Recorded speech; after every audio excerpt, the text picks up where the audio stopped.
The horse racing track turned automobile racetrack. The Nashville Fairgrounds Speedway is a near 6/10 of a mile oval, ready for NASCAR Xfinity cars to take to it for NORC Season 13 action. Welcome to the Virtual Music City. Emerson Arden with Joe Donahue and Trey Shuttlesworth alongside this evening. We thank you for tuning in, and after the thrilling finishes the last few weeks, most recently being the photo finish up in the virtual cornfields of Iowa between Femi Olot and Chad Oxendine, NORC action continues tonight at yet another banked short track.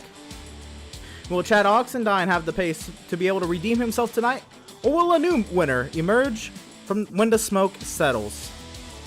Joe, thanks for joining me today, and as we look upon the Nashville Fairgrounds, a relatively new track to the iRacing service, only being released in the last year, what are some of the points to be looking out for tonight in virtual Nashville, Tennessee? Well, Emerson, tonight's going to be exciting. This track's got a lot of banking in the corners and not a lot on the straightaways. You can see it only 3 degrees on the straights, 18 degrees in the turns. So there's definitely going to be a lot of momentum carried through those corners. It's going to be all in, very aggressive racing to get up to the front end with that setup, and there's going to be a lot of interesting stuff going on in the field. Obviously, we're getting into the halfway point of the whole season. We're trying to fight forward for the playoffs in this NORC iRacing series. Some of those guys at the top of the list, especially Daniel Falkingham's a guy I'm watching out for tonight. He missed last week. He's going to be coming out swinging, but it's going to be cool to set these guys loose on this little bull ring here in Whiskey Country. And that's a great point. Daniel Falkingham, again, yeah, he wasn't here last time out, but he still holds the point lead, 21 points over Zoltan Hertzeg. Chad Oxendine with his great run last week led a lot of laps and came up second behind Femi Olot. He finds himself third in points, only 28 back. The top of the standings have really tightened up. David Shutt fourth is 40 back, then a little bit of a gap, but not a gap after that. Will Klein and John Barry only separated by 4 points as they are 66 and 70 back. Cody Miller 98 back with Brett Pancari 100, Darling 101, and Lindgren 102. Aaron Smith 107, and how about Spencer Owens? Last car in the playoffs right now, 7 above the cut line, Joe. Yeah, this is a crazy setup right now as they get closer to the cutoff. Obviously, you see Brett Pancari, Jared Darling, Zach Lindgren, Aaron Smith, Spencer Owens. They're all really tight together, 8 points separating those 5 drivers. You look back down below that, you've got Tommy Gossett in 13th right there with a 7-point gap to Spencer Owens. And Tommy Gossett had a great race last time we came out. Zach Lindgren, Jared Darling also had great runs. Actually, Jared Darling got into the podium at the end of that race. But it's been a very hard-fought season for these guys, and it's going to continue, obviously, forward from that. But those 5 and those people around that setup, those are going to be the guys to watch out for as we continue forward to the cutoff for the playoffs. Those guys are going to be on the money tonight. Absolutely. We talk about that cutoff to the playoffs, and the playoffs, they are quickly approaching. We are in race 11 on this season. That means that there is only 8 races left, counting tonight, before we start playoff racing. After tonight, only 7 races remain. 6 weeks because of the Talladega duels are, being a doubleheader. So tonight with Nashville, then we head out to South California for the Auto Club Speedway.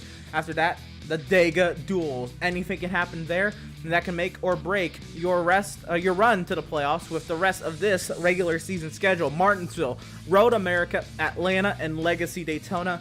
4 very unique tracks to close out the regular season, Joe. Yeah, very different tracks, very unique. Obviously, you look at those last 4, Martinsville, Road America, Atlanta, and Daytona, they're all different types of tracks. You got a short track, you got a road course, you got a regular sort of intermediate speedway, and then obviously the super speedway, and it's going to be the bumpy Legacy Daytona version. That's going to be a hard-fought road. It's going to give everybody a chance to maybe find a track that they are suited for. Some guys come out and they're a little better on the road courses. Some guys come out, they're a little better on the super speedways. So it's going to give everybody sort of one last-ditch effort to make some time up, make some points, and try to get into that cutoff and get into the NORC playoffs. Absolutely. And that's going to do it with the schedule. So we are here in practice. Only a few minutes remaining before we get into qualifying, but we're going to go ahead and step aside one more time, I want to talk about our crew tonight. I'm Emerson Arden with Joe Donahue and Trey Shuttlesworth alongside Andrew Cardinelli IV. He has prior commitments, so that's why he's not able to be here tonight. But we are able, and we are thrilled to have the opportunity to hold down the ship for NORC's Season 13, Round 11 here at Nashville. So don't go away. We'll be right back. We're going to take a quick break here, and we'll be back with the qualifying action on the far side.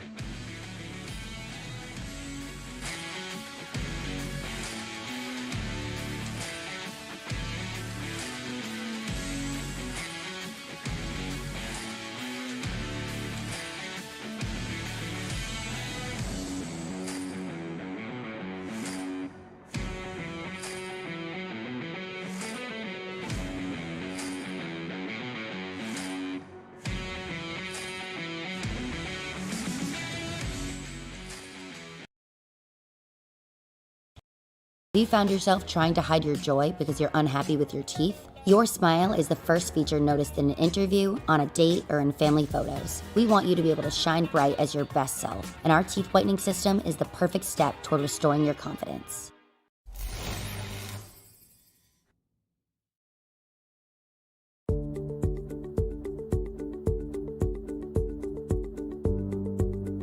Sound art is a product that is a speaker and it's art. We combine it together and we call it sound art. What makes it so unique that any picture can be your speaker? Sound art gives you the high quality sound without the ugly speaker. This isn't a picture with a speaker, the picture is the speaker. Just imagine your wedding picture uploaded onto a canvas and now it's speaking 10,000 tunes. I mean, it's a very cool concept. What we like so much about it that you can take anything that means something very special to you, upload it on the canvas, have it hanging up in your room, your balcony, wherever you want to put it, and now it's a speaker. I mean, how cool is that? It's something that we have that and no one has. No one has this product. It's just a great gift to give anybody. It's just a neat concept. Around here we say, art never sounded so good.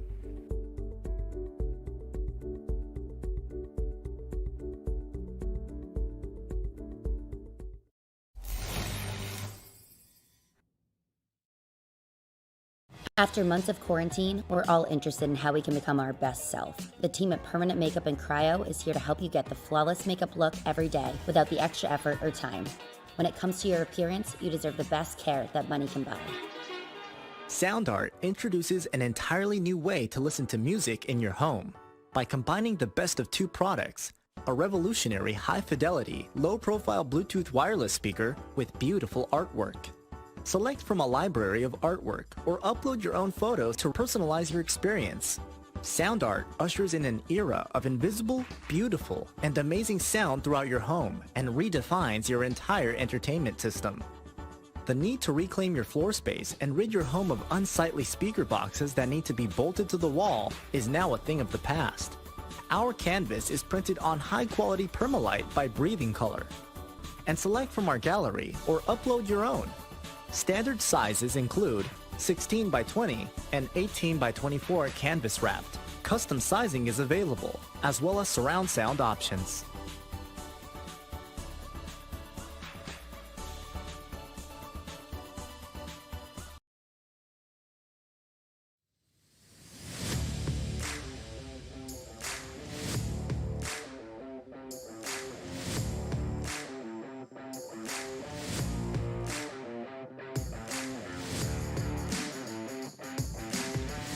Welcome, race fans, back to the Nashville Fairgrounds Speedway. Just under a minute left here in practice for NORC's 13th season, the 11th round of this 13th season in these NASCAR Xfinity Series cars. Once again, I am Emerson Arden with Joe Donahue and Trey Shuttlesworth alongside. Again, thrilled, and it's a pleasure to have the opportunity to cover some great short track racing this evening. And Joe, we are just 30 seconds away from qualifying. What kind of a line, or I guess what are we expecting from these drivers when we get to these single car runs? You know, are we going to be right up against the inside lane, or going to run the middle or that high side, maybe pass some speed in? I know it's a short track, but it's pretty banked. Yeah, there's a lot of banking up top, but I do think we're going to see them run to the bottom side. Obviously, when they come out qualifying, those tires are going to be nice and clean and ready and fresh, and they're going to be ready to go for the cycle to get them up to speed. And then Obviously, I believe the cars are going to be able to hold the bottom side throughout the 2 laps they get. So we should see them run the bottom side. But, I mean, anything can happen. It's NORC. It's Nashville. You know, the script writes itself as it goes along. We can't quite call it. But we're going to go ahead and go right on into that qualifying session, and we'll see what we get. Absolutely. As time ticks down to final seconds, the session switch is now. And here we go. The track resets. We are ready. The track is open for qualification rounds. Who will be the first driver to take to the track? How about none other than the 48 of Will Klein? Will Klein going to come out, get some time. He's going to be able to warm up the car down the backstretch into these turns 3 and 4 before he sets loose on qualifying runs. Driver has had some pretty solid success in the last few weeks with this series, so we'll see what he can get out of another short track event here tonight. He's on the clock into turn number 1. See if we can go ahead and ride on board with Will Klein. And look at how short this back straightaway is and how you have to throw the car into the corner. He's actually going to run up high here. Maybe either that's the line he's trying to run or get that arc and set really up for the second lap here. Down the front straightaway we go. He's the first time to come across the line. We have 19.423. Ashley Molyneux in her potential final NORC start, at least for the foreseeable future, has gone top of the charts for now. And we are going to wait a few more times to come in, these second laps to come in before we get timing and scoring to come up on our left side here. And Will Klein's second lap will put him third quickest. Yeah, so what you saw there from Will Klein, he had 2 laps, and he kind of explored a little bit between the two of them to see what his preferred way around the track would be. As I said that, David Shutt goes to the top side of the board in car number 5. We're riding along with Howie Briss right now in that Exalta number 97. He goes into turns 3 and 4. He's currently sitting P6. We'll see if he gets anything better out of it as he comes out of turn 4 this time. Down the front straightaway for Howie Briss. Howie Briss will actually go down to 8th as John Barry set the time. Zach Lindgren has gone second quickest. How about that for driver of the number 85 Ford Mustang? We'll catch up now with Dylan Patterson, potentially. Dylan Patterson, car number 03 tonight, just coming out onto the racetrack. You see this Chevrolet Camaro getting up to speed on the back straightaway. Dylan out of Florida, now going through sort of the middle line, getting those tires warmed up and the car set to go for his qualifying attempt. Comes past the line, we go on board as he thunders into turn number 1. Stays up to the top side this time through turns 1 and 2. Doesn't do any diamonding out of that corner like we had seen previously, but he will come into a little bit lower line through 3 and 4. Out of turn number 4, he's going to come, and he's going to take that car into turns 1 and 2 again. We'll wait on timing and scoring to get a run in for him no, that's not what you need to do qualifying at all. And I don't believe he's going to get a single lap, and that first lap may potentially have been invalidated. And now let's catch up with point leader Daniel Falking. I'm actually working his way off the pit lane. We'll let him get up to speed for that moment. Then we'll catch up with TCB, and here comes Terrell Baker working his way through turns 1 and 2 on his second timed lap. Terrell's had some pretty solid performances. Just a little bit of misfortune has come his way the last few weeks, but Terrell, obviously TCB, as he's better known with the series, has a lot of cred and a lot of respect out here with these guys. So we'll see what he can get out of this run. He actually did a pretty solid job getting through that lap. He goes to 9th quick, which quickly goes back to 10th. As Chad Oxendine now, we're watching him thunder down the back straightaway too. Oxendine again at the line was beat by 13 1/1000ths of a second by Femi Olot last week out at Iowa. Can he redeem himself tonight? I still go top of the charts. That's a great first step. Point leader Daniel Falkingham wraps up his second timed lap. Daniel Falkingham will go top of the charts at a 19.025. We still have a couple guys to go that I'm going to be watching out for. Jared Darling, Scott Shire, Zoltan Herzeg. But Daniel Falkingham was the quickest driver in the practice session. And obviously at this exact moment, he's still sitting at the top of the board. So it's going to be interesting to see when we get these last couple guys out. Zoltan Herzeg on track right now in the blue number 96. We'll see if anybody can challenge him. But for the moment, he's definitely the guy to beat for the rest of the evening. Absolutely. And here comes Zoltan Herzeg on his first timed lap. He's got enough time to get 2 timed laps in here. I believe, actually. It was kind of close, so this first lap might have to be it. Got a little loose there out of turn 2. Oh, big time trouble for Zoltan Herceg. That's not at all what he needed. If he wants to try to maybe get a time in, he'd have to. Oh, I think he lost it. I think he missed it here, Emerson. Yep. Oh my goodness, and that is not what you want to see. That is an unfortunate circumstance for Zoltan Herceg, and qualifying is going to tick down here the final seconds, and it will be Falkingham with the top time here at Nashville Fairgrounds Speedway. And let's get to our starting lineup. And how about it? Row number 1, driver the number 20, the point leader, Daniel Falkingham, and alongside of him, short track ace and the guy who's really been the driver to watch out for on all short tracks this season so far, Chad Oxendine, will start in second. How about row number 2? We'll find David Shutt in the 5, having great runs, and Aiden Kirker bringing up a nice little qualifying run here in the 4th position. Row 3, we'll find Zach Lindgren and Ashley Molino, and find our way back to row 4 of Ari Adi, Tommy Gossett. Row number 5, we'll find John Barry and Cole Freilich. Joe? Going back to row number 6, you got TCB on the inside. Will Klein starting 12th on his outside in car number 48. Rolling back to the row 7, Howie Briss in car number 97 will start 13th, and his outside will be the 6th machine of Spencer Ray. Go back to 15th on the grid. You've got Hayes Booth, one of the guys comes up into the Pit Stop TV booth with us sometimes. Aaron Smith in car number 70 will be on his outside starting 16th. Going back to 17th, you got Zoltan Herceg. We saw he did not get a qualifying run in, nor did the number 1 machine, coming off of a lot of momentum last time out, Jared Darling. And rounding out your top 20 in this show tonight, Scott Shire, or at least for the starting grid, Scott Shire and Patrick Colby, cars 4 and 9 rounding that one. There's only one other car on the grid. A relatively small field size tonight with other drivers having prior commitments. Dylan Patterson will bring up the rear in row number 11. And now we await these drivers to take off on their 2 formation laps around the near 6/10 of a mile speedway, just under 6/10. It is 0.596 miles. The iRacing.com pace car will lead the field double wide, 10.5 rows deep off the pit lane. Joe, it's been all week. We've been waiting around since the thrilling finish at Iowa. I'm gonna put you on the spot here. What kind of I'm not even gonna ask you who's gonna win. What kind of a finish are we gonna have tonight? It's been thrilling the last few weeks we've been out here with NORC action.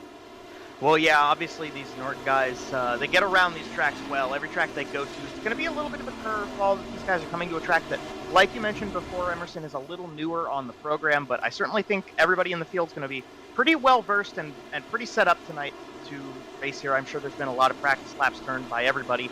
So I think it's going to be a good race. I think we're going to see close racing to the bitter end. It's a short track, so, you know, that might come into play. I don't know. I mean, I'm excited. Obviously, Daniel Falkingham's back. Chad Oxendine to his outside. David Shutt. Zach Lindgren had a lot of momentum these past few weeks. Same with Tommy Gossett. I think there's just a lot of really great drivers to watch out for tonight.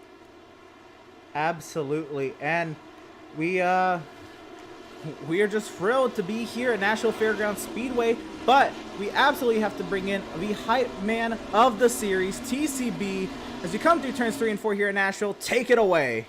All right, boys. Oh, my God, we're already going to get a good on Nashville. Yeah!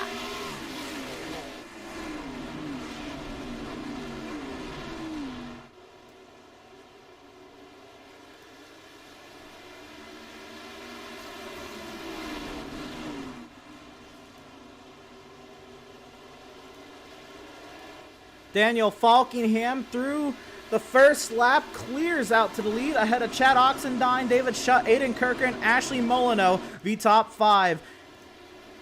Yeah, they come down the back straightaway here. Daniel Falkingham has a nice spot up front. Oxendine, I don't think he's going to try to pressure him too much. I think they're just going to try to get through the first few laps. Falkingham actually looked like he got a little loose in the middle of 4 right there. Oxendine maybe looked a little bit, but Falkingham still went purple that time, and Chad's just holding on right behind him in second. Yeah, how about it? The fastest lap, second lap of the race for Daniel Falkingham. But again, these drivers just getting up to grips with these cars in a pack. And again, a relatively new track to the service. I can't say maybe many of these drivers have ran league races here. If at that, David Shutt has gone fastest with a 19.020. Everybody kind of finding their way, but let's find ourselves a little further back. Ari Audi trying to fend off John Barry for the 8th position.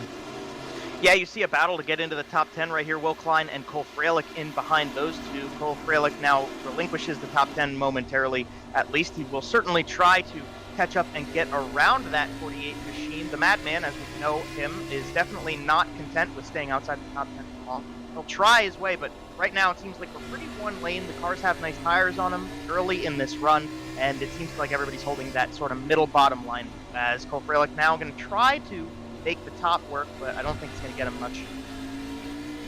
He's actually going to get passed here by TCB, and I was told prior to us going live by the man himself, Cole Freilich, that it is what he considers, along with himself and Tommy Gossett, a home race or a home track for these two drivers, and they're looking to have some great runs tonight. Right now, Cole Freilich outside the top 10 in the 12th position, but Tommy Gossett having a nice little run, getting himself into the top 5. He heads Zach Lindgren, Ashley Molyneux, 6th and 7th. About this battle for the second position. David Shutt going at it with Chad Oxendine. Oxendine holds the outside. David Shutt peaked to the bottom in turn number 2. Didn't quite go there for him. They go into turn number 3, single file again. Shutt seems to have a little bit better car right now. I don't know if this is a short-term thing or if he maybe just has a little bit better car. That Joker-themed Chevrolet Camaro all over the tail, and a little bit of love right here. Oh, no! Too much love. A little too much love on Chad Oxendine, and around he goes. Yellow flag's out. Caution on the speedway. It is Chad Oxendine, the first victim of the Nashville Fairgrounds today. And, well, we saw a lot of that live, but let's get another look at it, Joe. Yeah, so we'll go back and we'll get a view that wasn't inside the car, and we'll see this unfold as they go through turns 1 and 2. Obviously, Oxendine held a pretty solid line over David Shutt. He's got Aiden Kirker all over his tail as well, but they come into the corner. Shutt has some momentum. He carries it a little bit better than Oxendine did, and just a little too much of that rear bumper. Oxendine didn't quite get on the throttle as much as David Shutt in the middle of the turn. Spins him, doesn't hit the wall. A little bit off the tires is all that Oxendine's going to have to deal with outside of obviously starting at the tail. Not the way he wanted to start this race, but there's plenty of time to get back up front. One more view high above the Nashville Fairgrounds Speedway, and you know, I gotta say, we'll watch it again here, but Chad Oxendine did a really great job of really, minimizing the damage on this car. Yeah, absolutely. Oh, just no. once he got that car figured out, kind of what it was going to do, whether it would go up or down the track, he slammed on the brakes and got it slowed down quick enough. He was kind of lucky he got slowed down fast enough to avoid hitting the inside wall, but he was smart. He knew he just needed to get on the brakes and get the car stopped so that he could avoid any further damage that he could have put on it. Definitely a smart move and experienced driver right there.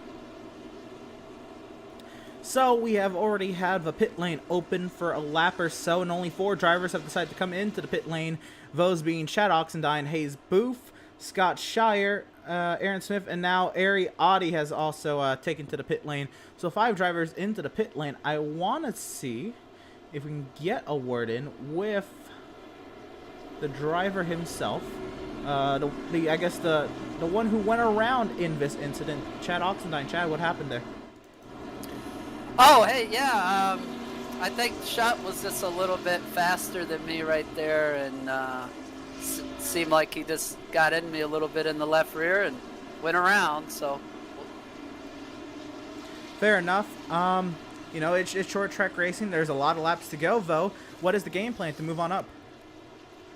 We're just gonna try to stay out of any more trouble here. Kind of try to pick one guy off at a time here, and see if we can get back up there. A lot of race left, so anything can happen here. Right on. Real quick, who do you have to shout out? Just everyone out there watching today. Thank you for watching and tuning in. And here we're going back to green. Yep, we'll leave you to it. Best of luck to you, Chad. Thank you. Driver of the number 66, Chad Oxendine. We are green flag once again here from the Nashville Fairgrounds.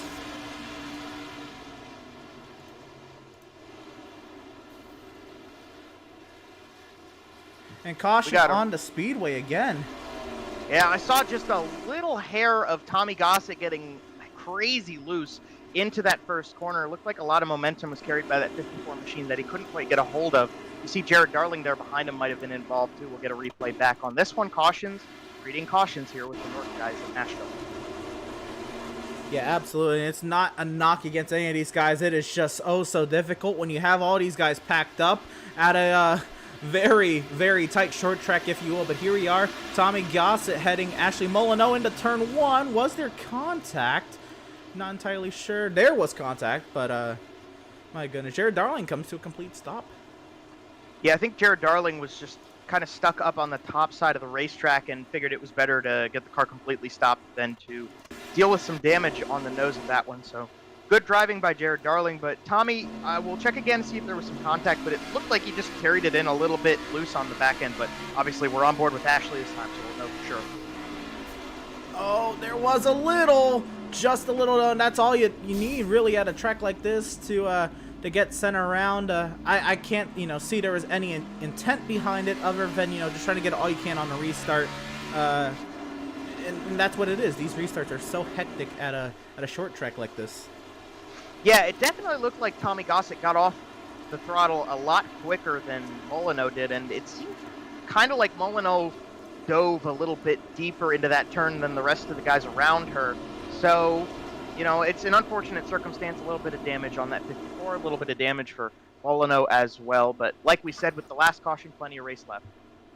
Right, and once again, we're going to try to get a word in with the driver involved in this incident. Tommy, I was told by Cole Freilich, at least, this is somewhat of a home track for you. First of all, is that correct? And then second, what happened there? Yeah, this is one of my 2 home tracks. The other is Nashville Superspeedway. Nashville Superspeedway is closer to me here than it is here. And what happened is I just got ran over. Hey, fair enough. Well, you had the speed to beat it up there in the top 5 clearly. It's a lot of racing to go. What is the game plan to get this 54 back up there? Run through people like I just got run through. You know what? Fair enough. Tommy, no one else has chill. Why should I chill? very valid emotions here at Nashville. Tommy, who do you have to shout out for your running here at Nashville? We're actually fixing to go green, but I got to thank God, my mama, and Circle B diecast. Right on. We'll leave you to it. Good luck, Tommy. We'll catch up with race leader Daniel Falkenham. We are green once again at Nashville.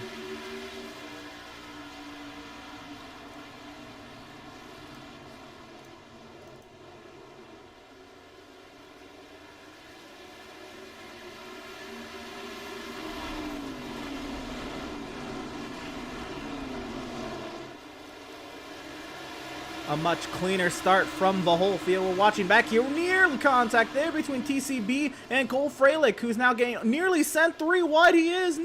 I thought he was. He'll hold off both the 96 and the 97 behind. Yeah, Cole was definitely on the charge right there, trying to make up some time with the restart and everybody all bunched up together. TCB did get the better of him there, and they were fortunate to not get involved in an accident. These guys up front, right here, we've got Zach Lindgren making the pass fully for 3rd place, as he's got 2 cars right behind him, Will Klein and Aiden Kirker fighting for 4th. They are all sorts of close, and actually, look at that, TCB already fighting to get himself into the top 5 right here down the front stretch. Yeah, TCB needing to put together a great run here. John Barry wants to put one together even more. John Barry trying to take away the 6th position from TCB as they go once again into turn number 3. Zoltan Herzeg working his way by Cole Freilich right behind as well. Zoltan clears himself into the 8th position. Now Freilich under attack from Howie Briss. Howie Briss making moves to the bottom side. Oh, that was a shove right there on that 15 car. Howie Briss got into that corner a little higher than he probably wanted to. I know Cole Freilich's not going to be happy about that when he comes into this corner. Now he's got Spencer Ray to the inside. Cole's trying to make the sort of middle top work right now. Everybody else running the middle bottom. Right in front, you can see that whole train of cars going just 1 lane down, or maybe even a half lane further down than that 15 car has right now. So definitely up front, they're getting single filed out, but for the moment, mid-pack's still fighting pretty hard. Yeah, we'll check in up front once again. Daniel Falkenham has a half-second advantage over David Chudd, who has another half-second advantage over Zach Lindgren. Then Lindgren holds the pack behind. He takes the final spot on the podium for the time being. 25 laps in of this 175-lap event here for round 11 of NORC's 13th season of action. Will Klein and Aiden Kirker will round out the top 5. Again, John Barry, TCB had their thrilling battle. That has settled out as well. Zoltan Herzeg, Howie Briss, and now Spencer Ray clears himself into the top 10. Nice little racing back here in the sort of mid-pack right now. You see Chad Oxendine has made his way up a couple spots. The 66 car as well as actually Tommy Gossett's just in front of him too. So both of those guys involved in the first 2 cautions of this race, slowly but surely working their way past car by car. to get up to the front again. Like you said, we're only 25 laps into it, but we Oh, gotta start moving. no! Oh, man, what is it with us in onboards? Another yellow flag coming out. This time, it is once again Tommy Gossett. Oh, no. Every time we take an onboard, there's an incident around that onboard. Oh, man. We're going to get a replay here and see what exactly happened, but we saw a lot of it there. I believe the 9 of Patrick Colby caught the wall, but we'll see exactly what happened. Yeah, so they're going to come out of turn number 2, obviously still all bunched up really nicely. We're watching right now Patrick Colby in the Ford Mustang up top. He's got Dylan Patterson on the inside. He goes way high through 1 and 2, tries to pull some momentum, misjudges a little bit, gets a bit of the wall. The momentum slowed him into Tommy Gossett, backed up to Chad Oxendine, and then around went the 54 machine. A bit more damage on that car than he wanted. Once again, bringing out the yellow flag with this one. But the rest of the guys around them, behind that, seemed like they all got away pretty clean. Right, we'll take one more look at that, and then we will recap the kind of stops we had here. Here we go. Tommy Gossett working his way through turn 2. Colby up high, battling Dylan Patterson. Tried to send it to the outside of Patterson. Not entirely enough room there. Patterson was on his trajectory down the back straightaway, and Tommy Gossett's just going to end up getting the worst of it. Yeah, and I actually noted right there at that replay, Hayes Booth definitely had a code brown right there, seeing Tommy Gossett sliding like that. He didn't make contact, but it looked like it was pretty close for that 11 car. So unfortunately for Tommy Gossett, at least, to be involved, but very fortunate for both of them that the 11 car was able to avoid it, and we didn't have further incidents with those two machines. Well, I believe Hayes Booth was the driver to pit this caution. No, he was not.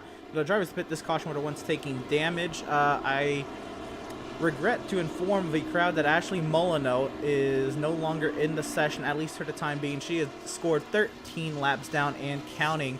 We continue to work laps here at the Nashville Fairgrounds. I believe we're going 1 to green here, so we will not get a driver's interview here. But let's go through the restart order, shall we? Daniel Falkingham, David Shutt, the front row. Lindgren Klein, row 2. Aiden Kirkert, John Barry, TCB, Zoltan Herczeg, Howie Briss, and Spencer Ray, the top 10. Yeah, and this is going to be a really interesting run here. David Shutt and Daniel Falkingham have had chances to get a really good run going between the two of them. Obviously, on these last few restarts, they've spread out a bit, but we'll see if David Shutt can hold on a little bit better this time and maybe put a run on the 20 car. Those tires are starting to get a little worn out, so it's going to start becoming a driver's race here in a couple laps. Absolutely. Daniel Falkingham will lead us back to green here at the Nashville Fairgrounds.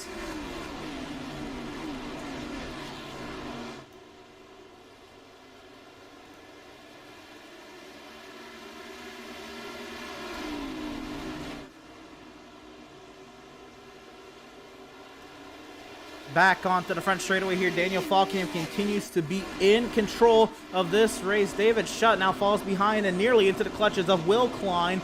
Will Klein not able to break away from Lindgren as well. Everybody packed up quite a distance behind Daniel Falkingham.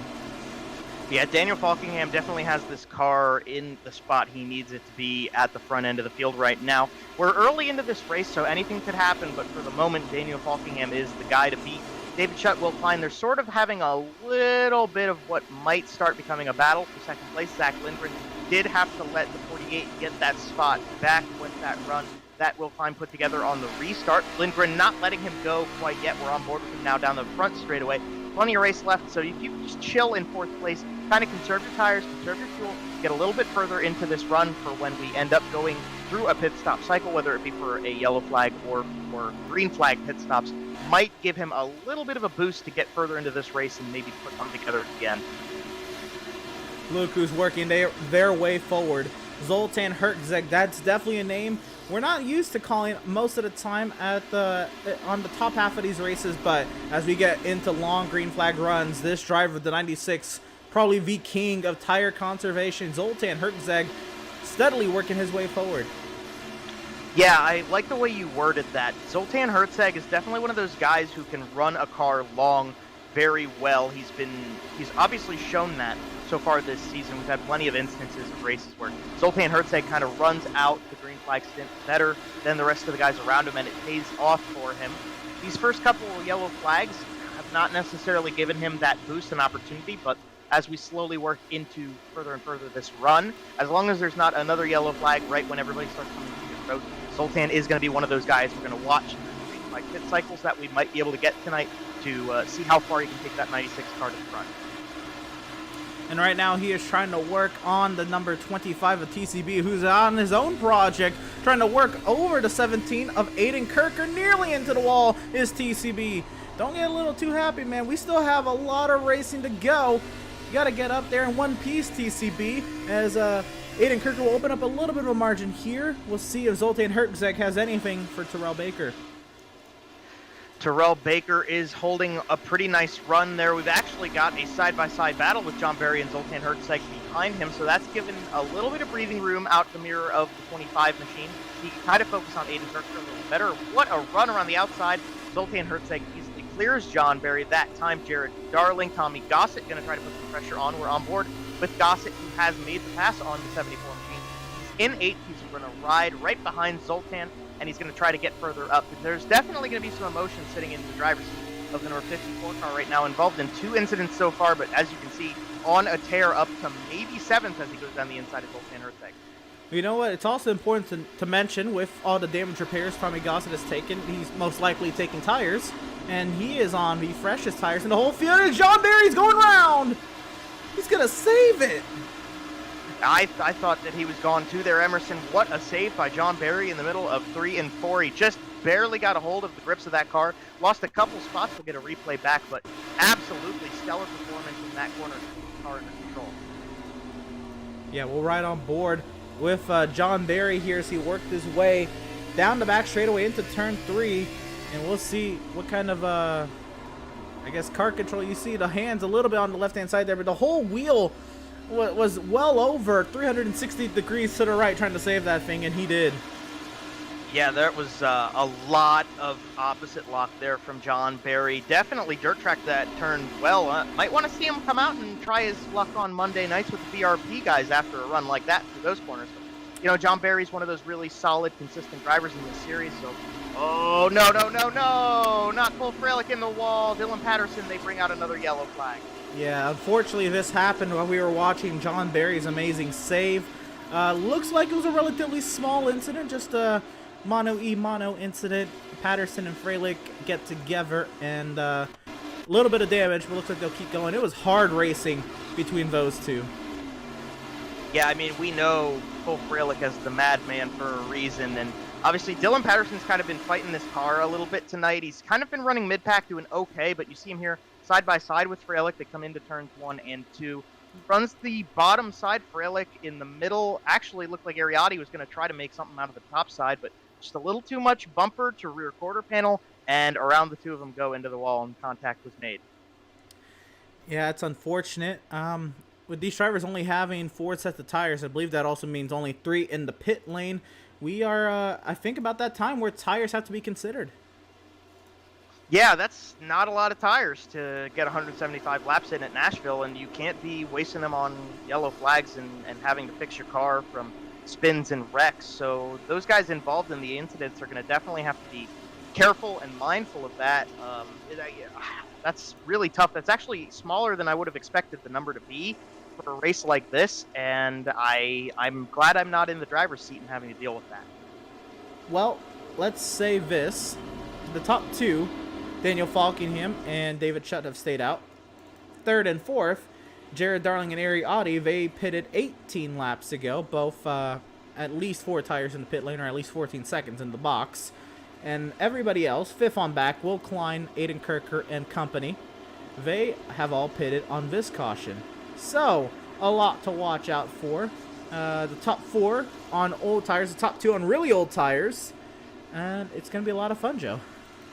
Yeah, if you do the quick math, 50 laps would get you more than a quarter of the way into the race. So if you're going to split the race based off of 4 sets of tires total, you would want to get at least 2 this point in the race. So that yellow came out conveniently at a good time for the guys who wanted to stay on schedule. But those 2 at the front, we're going to have to watch and see what happens. Daniel Falkingham looks like he has elected the outside lane. We are green from Nashville.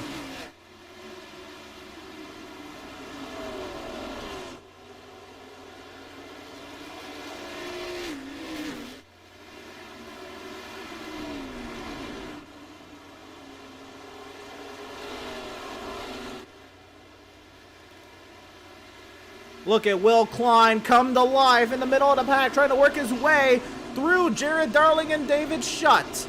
Will Klein on the freshest tires. Will Klein and the field, they try to get around David Shutt. Tommy Gossett, Zoltan Herzeg go 3 wide with that 48 car right behind the 5. They go to the outside. Aiden Kirker makes the pass.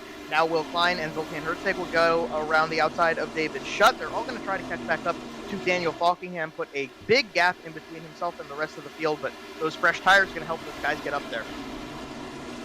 All right, I believe Falkingham is maybe at this point waiting for a caution to come out in about 20-ish laps, but then I don't know. I don't really know what the strategy call here is for Falkingham. I believe he just wants track position. Aiden Kirker working his way up to second. Can he clear the 1 of Jared Darling? I believe he will into turn 3. Will Klein trying to follow suit. Aiden Kirker has the optimal line with those fresh tires, and to second place he goes. He's going to lead the charge to get up to Daniel Falkingham. All these cars with the fresher tires should be able to run significantly faster, and therefore Daniel Falkingham kind of a sitting duck at this exact moment. Maybe he was trying to stretch these tires out a little bit to save them for the end of the race. Maybe if there's a late race caution, he wanted to be able to put fresh rubber on for the very end of the event. So maybe a little strategic right here for Daniel. We'll see if it works out for him. Let's take a look at it. Last lap, Daniel Falkingham ran a 19.463. Aiden Kirker a 19.064. Aiden Kirker, he's going to send it here into 3. Down the inside, Aiden Kirker has a nice run on Daniel, and to the line, new race leader for the first time since the drop of the green flag. Daniel Falkingham has fallen to Aiden Kirker and will go with Will Klein and Zoltan Herzeg to the inside through 1 and 2. Aiden Kirker leading the way down the backstretch. Yeah, Daniel Falkingham is going to get eaten up here. He's really hoping those tires are going to pay it off here, because this is going to be a painful stint with most of the field behind. Actually, the entire field minus David Shutt behind him on way fresher tires. Yeah, and this is definitely going to be the moment in time where Daniel's wondering, what am I doing with this strategy? He's going to be falling like a rock right here for a little while. Obviously, it could very well pay off for him at the end of the race. You just got to stay patient and stay motivated to keep running the best laps you can with the tires you've got. John Barry trying to make a run on him as we come back to Zoltan Herzeg up at the top end in 3rd place, looking to try to see if he can maybe get around Will Klein and take the fight to Aiden Kirker, get some lap slide, get some bonus points for that. Zoltan Herzeg, again, a name we tend to tell you is up at the front of the race. Once one of these green flag runs really gets going, this time he's just worked his way steadily through the field, I guess without long green flag runs to be in play, if you will. Zoltan Herzeg has just absolutely been on it, been calculated on restarts, if you will. Yeah, Zoltan's a smart driver, and he's got a lot of experience with the NORC series, so he's going to do his best, and he knows how these other guys around him drive, so he'll be able to use that to his best capabilities to put together a nice strategy to get through longer stints, and that's obviously what he's very good at. Right now, he seems to be showing he's got a lot of power and speed in a short-run car when the tires are a factor on other guys. He's running 3rd. He had a pretty solid restart, and as you see John Barry trying to make that move on Daniel Falkingham, these guys are going to try to clear up TCB as well and try to see if they can catch up to those top 3 cars. TCB will clear his way into P number 6, and once again tailing the 74 of John Barry. Caution on the speedway. And that might have been a lifesaver for Daniel Falkingham right there. Dylan Patterson brings out another yellow flag, and the 03 car will be able to pull a replay up for that. But I think Daniel Falkingham just got saved from a lot worse run and a lot worse stint on those tires. Well.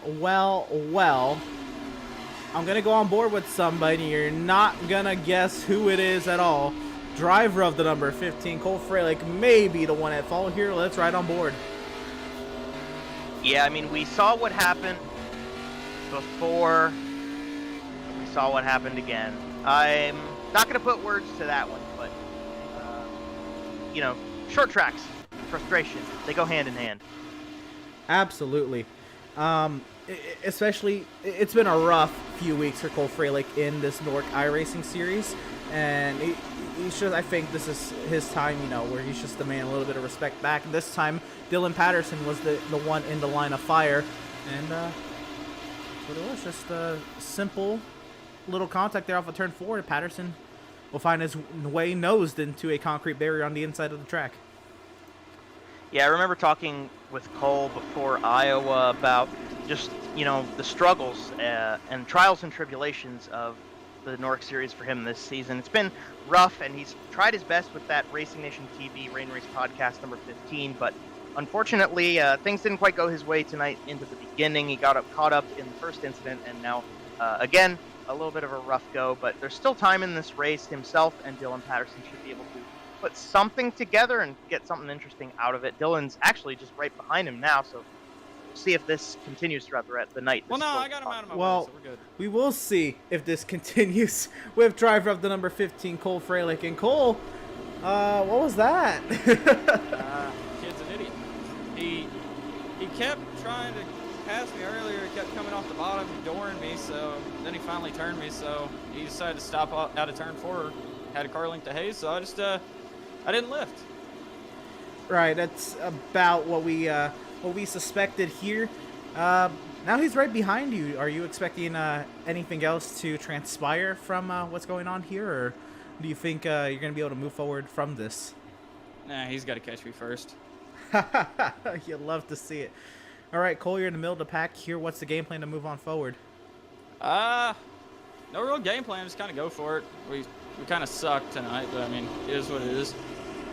Fair enough. We did mention earlier, and we had talked to Tommy Gossett as well earlier, about this being a home track and a home race for you. What do you make of the Nashville Fairgrounds? It's a solid little racetrack. We just got a car that's a little too tight, but yeah, maybe if I keep getting knocked sideways by everybody, we'll have enough tires to get this thing loosened up. Hey, fair enough. All right, Cole, who do you have to shout out? Who do you have to thank for your run so far here at Nashville? I appreciate Kyle Cuthbertson for slapping his name on the car. I appreciate you guys being up at the booth. Joe, I know you're there. I love you. Love you too, Cole.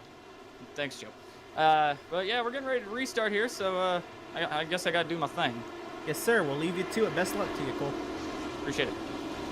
Driver of the number 15, Cole Freilich. What a guy. And now the guy leading is driver to number 48, Will Klein. Actually, I believe Kirker was. We're green from Nashville.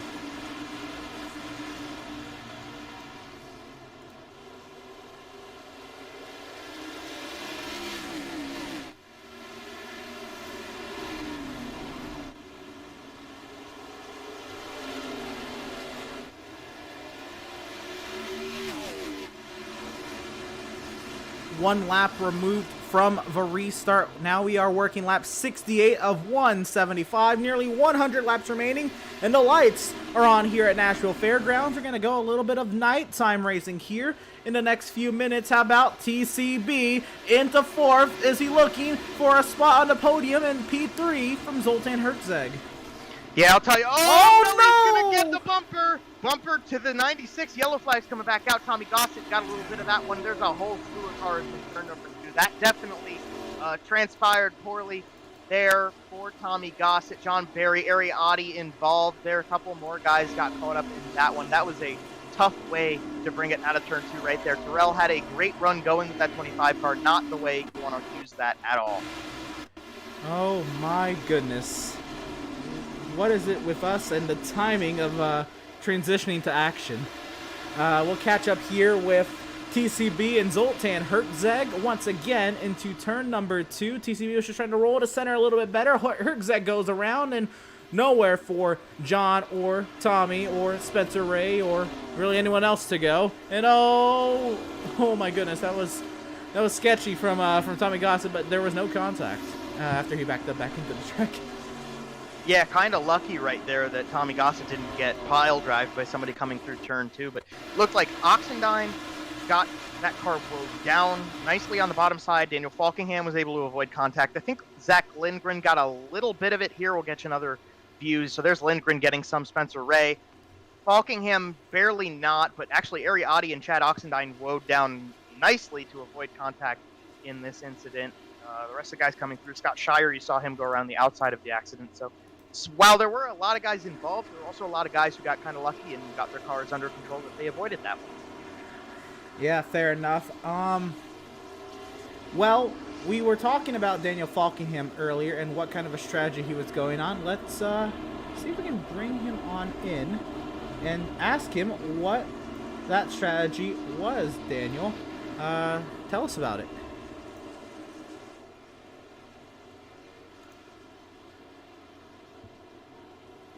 I'm gonna try once again here. Daniel Falkingham. We want to ask about the strategy call to stay out a little bit longer and potentially save a set of tires, or? I guess I could be down for it. Really, I just want to be up front and stay out of all the chaos in the mid-pack, and because it's getting pretty crazy. But so that we had a pretty good run there. We were about 15 laps after the other guys pitted, so I figured that was a good time to get my tires right there. And now we're in a pretty good spot. We got through that wreck, which took out a few guys, or we gained a few spots off of that. So I think we're sitting in a pretty good spot right now, and we can definitely pick these guys off one by one. I mean, that was 45 lap old tires that I had there, and they really never caught me that quickly. So I feel like we'll be in pretty good shape here. As long as we can get back on the same pit strat and just try to stay with the leaders, we'll be in good shape. Fair enough. A lot of speed in this number 20 car. Again, top the charts in practice, top the charts in qualifying. You feel like you have the speed to move on up. 102 laps to go this time by the line. What do you think's gonna? Is there anything stopping you? Probably me getting wrecked, which will probably happen, or pit strategy like that almost screwed me over there. I'm not the greatest at pit strategy, so we got a backup plan. Well, hopefully it works out in our favor. Fair enough. Real quick, who do you got to shout out? Thanks to you guys for the broadcast. Thanks to all the fans who watch. Thanks to all the drivers who come out. Thanks to Revin for putting on the league. Hey, all right. Good luck to you, Daniel. Thanks, buddy. Driver of the number 20, Daniel Falkingham. Again, led 53 laps earlier. He really liked the track position via the main key. That is one of the points I brought up. But we'll see with the ones with track position now. Aiden Kirker, Will Klein, green flag.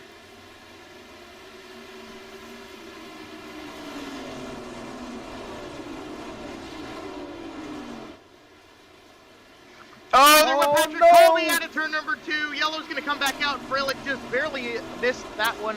I think this is a single car incident. Woo, nearly into the barrier there, and Ariati. All right, let's go. Let's get the replay going here, and yeah, that was things happen quick here at a banked short track, if you will. It's a high bank. 18 degrees is, I guess, pretty high. It's very high for a short track, if you will. But let's watch this replay. Patrick Colby from the restart outside of Howie Brisk. Daniel Falkingham just behind. Yeah, so P6 on the restart here. That car number 9 goes to the top side. Actually goes 3 wide with David Shutt and Case Booth. Oh. Just a little clip of that 11 car. Around up into the wall. Oh, man. Cole Freilich probably Code Brown right there as well with Patrick Colby facing the wrong way. Tough restart rather, for that number 9 machine. Up much further into the field than he had been so far into the evening. But, you know, we're just going to have to take that one and keep rolling with it. Gonna ride on board with Cole Freilich and see just how close he was to making contact. You'll see the 3 wide up at. Oh, Freilich had contact and nearly into the wall. And then Freilich. Woo. Oh, wow. I don't know if you could put a piece of paper in between those 2 cars right there. That was as close as it's going to get. But yeah, Freilich got a little loose on his own in the middle of 1 and 2. After the fact, might be very thankful for that opportunity to get the car figured out while Patrick Colby was coming through the rest. Because if he would have been in that corner further up where he would have been if he hadn't gotten loose, it could have been a completely different story. Yeah, absolutely. 3 wide at Nashville. At that, you know, very tight on corner exit. Just was not gonna work. And Patrick Colby, unfortunately, if you won to go around, I think we have another driver to bring on in here. How about it, driver of the number 25 TCB? You having a great run tonight? Hey, yeah, I'm having a great run. Well, the pace in this 25 has definitely been, you know, in the top 10, top 5 all day. Do you think this is going to be something you can maintain as we transition into nighttime and as the strategies mix up a little bit? As long as I don't get paid back for what happened with Zoltan, I hope so. I mean, I apologize to him, you know. I know that was definitely my fault. I kind of drove in a little bit too deep as he checked up in front of me, but yeah, hopefully we can keep this going. You know, past couple weeks we've actually finished a few races pretty decently, so we're just going off the momentum, and somehow we're P3. I don't know how long we'll be here because David Shutt's behind me, so we'll see what happens. Right behind you is David Shutt, Daniel Falkingham on relatively fresh tires to the whole field with them staying out. What's the game plan, I guess, for your strategy? Just pit with the rest of them? Yeah, I'm gonna just, I guess, pit with everyone else. If we get a long green flag run here, I guess I'll come down pit road. But you'll probably see me let Shut and Daniel go. All these guys, once they get to me with fresher tires, I'm still trying to save some a little bit here. Right on. Real quick, who do you got the shout out? Everybody watching Pit Stop TV, my mom, just everyone watching. Oh God, I don't know what to think. Yes, sir. Best luck to you, TCB. Thank you. Driver of the number 25 TCB. Always a great guy to have a conversation with. And, of course, the fans, I quite enjoy his presence as well. Once again, getting ready to go green here. Aiden Kirker, Will Klein, green flag.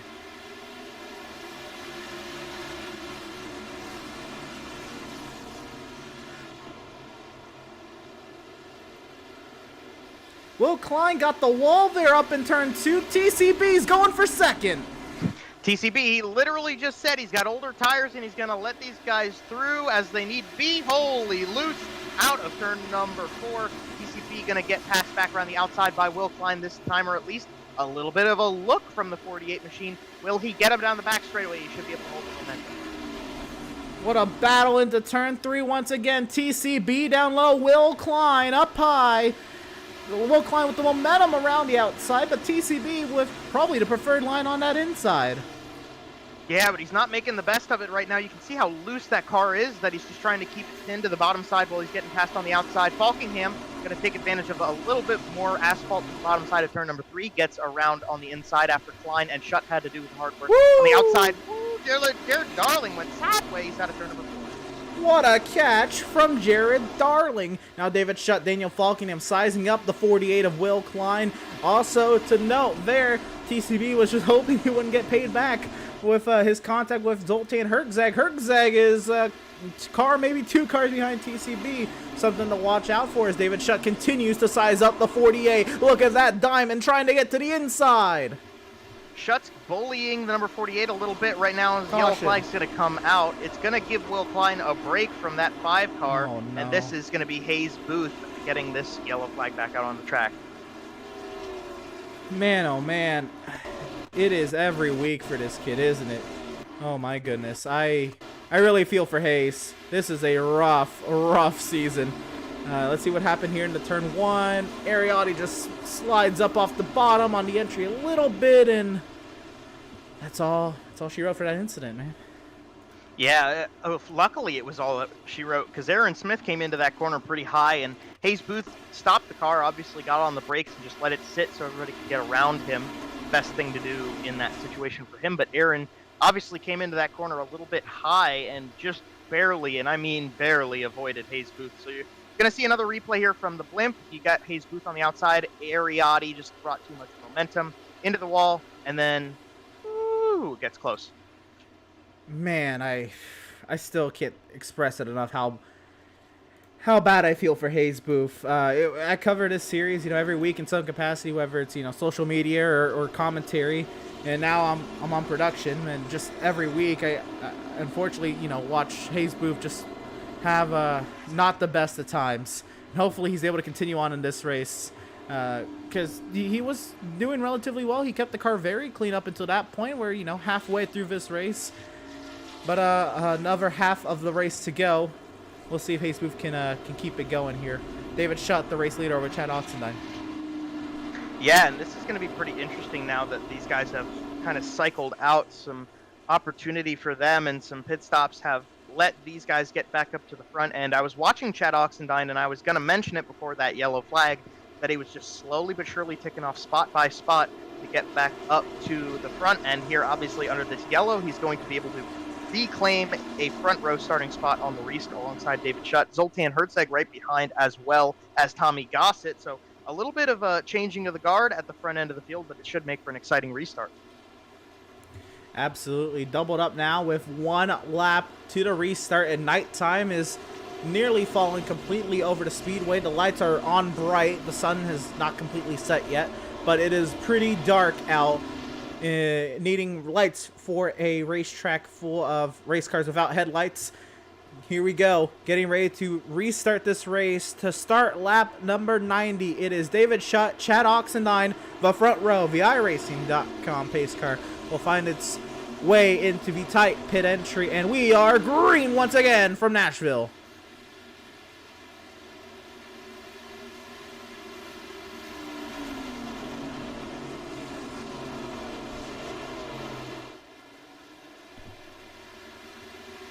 Oh, we got cars in the back around it. A Scott Shire caution on the speedway once again.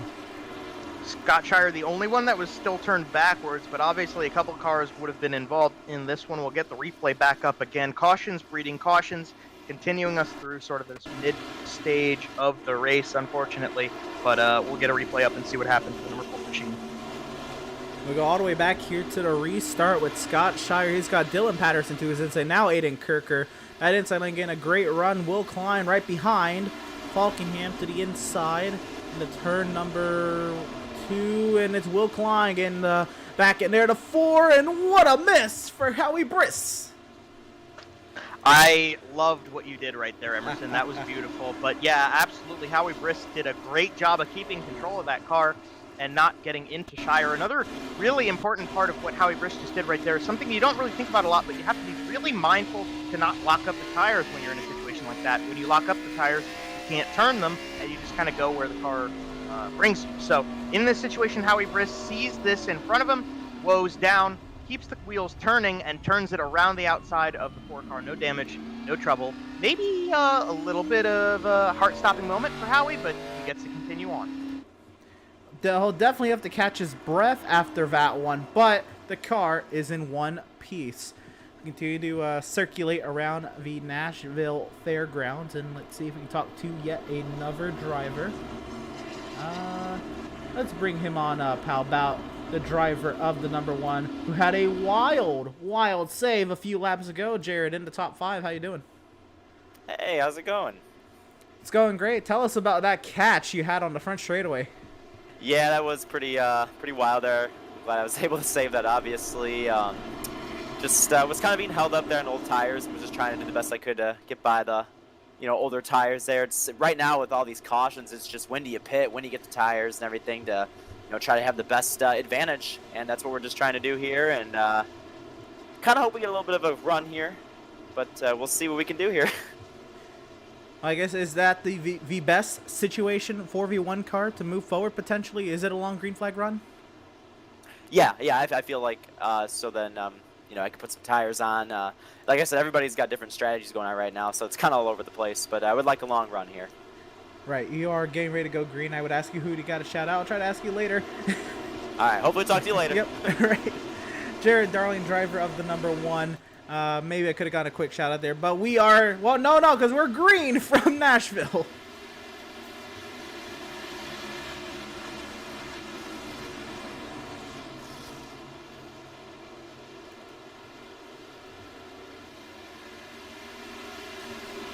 Oh, no! Oh, no. We got another one around on the back straightaway. This is Aiden Kirker. Oh, man, what a tough break for Aiden. Had such a good run going tonight so far. And that's going to be a big hindrance on him.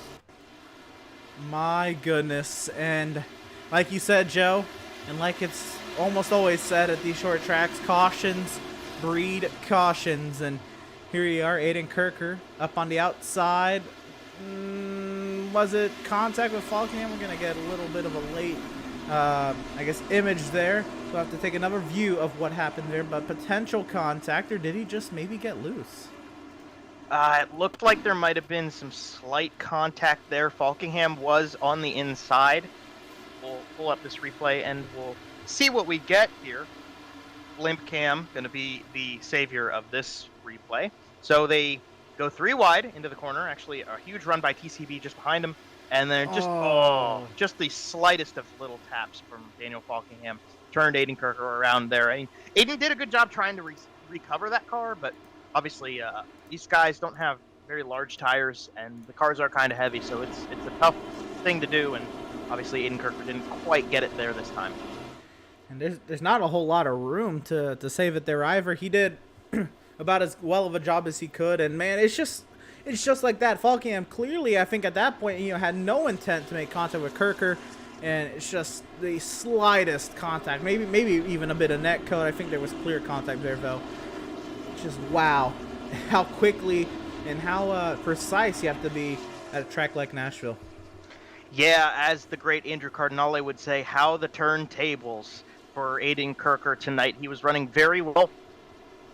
Time kind of got caught up in that mid-pack from the pit stops and whatnot, but unfortunately it's going to cut in and bite him in the tail a little bit there. It's right in the middle of the group and brings out another yellow flag.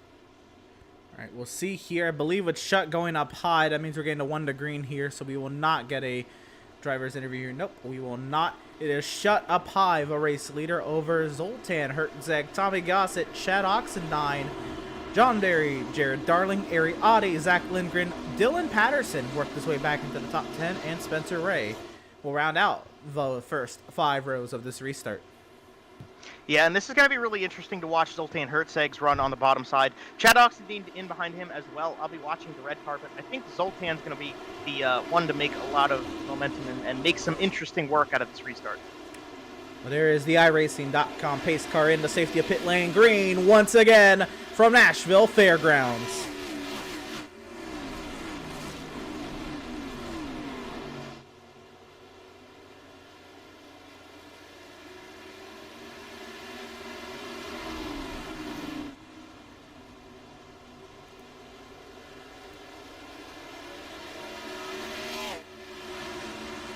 David Shutt leads the completion of lap 100 here at Nashville over Zoltan Hertzeg. Now Tommy Gossett and everybody finally getting their feet a little bit wet with these tires who've undergone several heat cycles.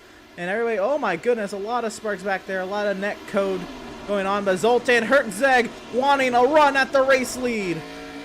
Zoltan Hertzeg holding right onto the tail of David Shutt. They go down the back straightaway into turn number 3 this time. Zoltan can dive in just a little bit more than David Shutt can into turns 1 and 3 right now. They come back down the front straightaway. They're right nose to tail. A little bit of a gap back to Chad Oxendine and Tommy Gossett, who fight hard for the final podium spot right here behind Jared Darling. Holds on to that last top 5 position. Side by side for 3rd place actually as they come into turn number 3 again. Oxendine a little wide on the entry at 3, and Gossett loose. He holds on to that number 54. What a great control slide there out of the corner. Lindgren and Darling fighting right behind for that 5th spot. They might be soon fighting for 4th. Tommy Gossett did lose a bit of momentum from that slide. Great job getting it under control again, but he's a little loose into turn 3 this time. Well, it's only a matter of time to see how long it's going to take Jared Darling and Zach Lindgren to start fighting with that 54 machine. Zach Lindgren holding the fort down low, but unfortunately I believe that's going to let Darling clear. Now TCB with the run, and Falkingham, what a wild moment for Falkingham.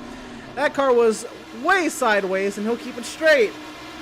Yeah, TCB was loose there in the middle of 3 and 4 as well. Actually, almost contact between Lindgren and TCB, and now there was contact with Will Klein that time for that 85 machine, so that's going to be bringing that car forward further back. Will Klein and Ariadne to the outside, John Berry right behind. These guys all trying to eat around the number 85 Ford Mustang down the front straightaway. Again, it looks like Lindgren's fighting that car right now, much more than the rest of the guys out here. Ariadne making some hay around the outside. Can he get himself back into the top 10 over John Berry into turn 3 now? Ariadne holding it down way up high. He'll be able to get those runs, and Berry has to really check up there. Looked like he got a little loose out of 4. He'll give up the top 10 position to Ariadne. Yeah, once you start using out your tires, it becomes a lot more work to keep that car on the bottom side, and obviously you saw right there from John Berry, it wasn't quite what he needed, and Ariadne was able to restrict the 74 from getting any sort of a run on him. So now Ariadne's going to have to try to figure out a way to get back up to Zach Lindgren. He's got that car a little bit more under control, holds on to P9 fairly well as the rest of the guys up further in the running order.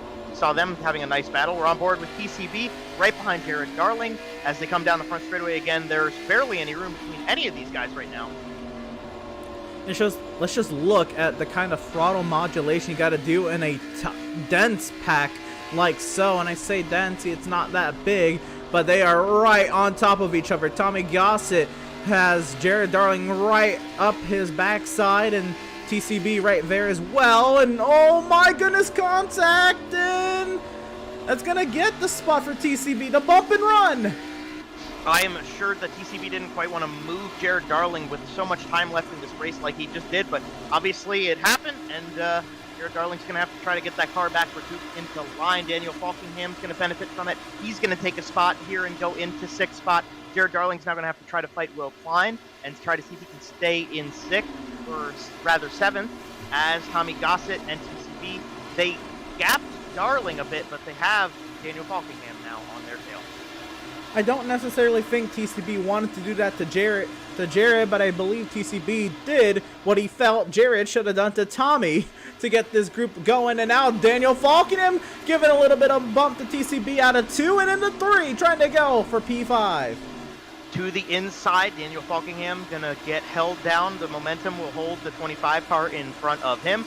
Terrell Baker all over the number 54, still Tommy Gossett holding on to the front of this train. He's playing the engine, and right now Zach Lindgren and Jared Darling fighting over who plays caboose.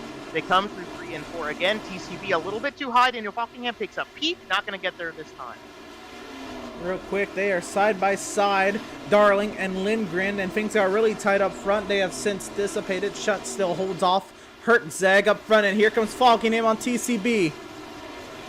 Falkingham to the inside, holds the car nicely down there. He's going to get a run in the middle of the turn. It's going to get him in front. He goes up to the top side. Will Klein is going to also clear the number 25 machine as both of them get up further to the front. They're going to start charging up to see if they can get up to Tommy Gossett. Let's take a look at what's going on up front. Zoltan Hertzeg stalking the rear end of the 5 of David Schutt with now 59 laps to go here at Nashville. Actually, yep, now it's 59 laps to go here at Nashville Fairgrounds, and Zoltan Hertzeg, I think he's in the position of power right here. I would say the same. I did think he got a little loose out of turn number 2 that time, so I'm wondering how well that car's holding on for him, but quite evidently it's holding on well enough that he can stay right behind David Schutt. They go into turn 1 again. Schutt runs a little bit lower into the corner. They both dip to the bottom and diamond out to the back straight away. A little loose there for David Schutt. He blinks one time down that stretch, but Zoltan Hertzeg stays behind. They come through 3 and 4 again. Hertzeg's trying to run into the corner a little bit and get a little bit more momentum onto the straightaway. I believe Hertzeg here, he does not want to use up his tire trying to overtake David Schutt. Well, now I say that, he sends it to the inside. I think he's tired of running behind David Schutt. More or less, I think he's just trying to pressure Schutt into a mistake, but I think Schutt is a fearless man right here in this top spot with this number 5 holding off probably one of the best on the long run, Zoltan Hertzeg. And Chad Oxendine, how about him in 3rd place? Can he redeem himself after losing out last week's race at Iowa by 13 1/1000ths of a second to Femi Olot? Will it be Oxendine tonight? Chad's actually slowly reeling these two back in. They're fighting with each other enough and they're slowing themselves down that Chad Oxendine has had enough time to put together a rhythm that's gotten him back up into this fight. So the top 3 almost nose to tail to nose to tail. Zoltan Hertzeg way loose out of turn 4, and Oxendine got a bit of the wall. We're going to ride off the back end here of David Schutt. We'll see how Zoltan Hertzeg negotiates the Nashville Fairgrounds Speedway with this 5 car in close proximity to his front end. They work through turn number 4, and now Schutt opening up an advantage as big loose there for Zoltan Hertzeg, as Hertzeg may be feeling the pressure from Oxendine. Hertzeg's dealing with a lot right now. He's got those tires falling out underneath him. He's trying to put pressure on David Schutt, and now he's got to deal with Chad Oxendine also in this picture in his mirror.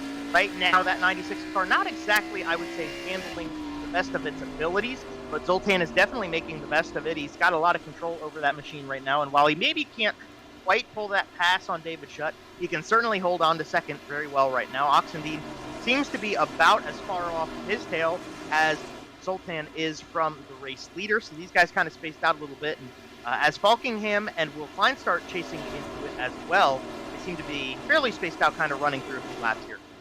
I just took a look at it, Joe.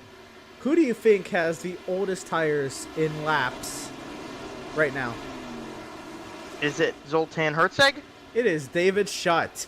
Oh, wow. David Schutt is holding on to this race lead with the oldest tires in the field. That's very impressive, actually. You can see how much more loose the 96 car has been the last few laps, how much slipperier per se. That car's been out of the exit corners. David Schutt holding on very nicely. He gets a little sideways right there, just a little tap of it, but into turn number 1 again. That's very impressive here. Yep, David Schutt has 7 lap older tires than Zoltan Hertzeg. David Schutt, he has the oldest tires in the field along with Jared Darling. They both have the same aged tires, I should say. But Zoltan Hertzeg, again, with slightly fresher tires, or are they still fresher? Has Hertzeg maybe burned them off and Schutt played this conservation game a little bit better than Zoltan Hertzeg? We'll have to see. Well, that's a really great point, Emerson, because maybe David Schutt has older tires, but if he can kind of baby them for a little bit longer, they're going to hold on better than Zoltan Hertzeg, who maybe put a little bit too much work into them trying to get around that 5 car, and now the tires have aged a bit more, even though they're not actually older. Chad Oxendine, Daniel Falkingham in behind. Also, guys to watch, they might have used up their tires a bit getting this far up to the front, so we'll have to just wait and see what they can do.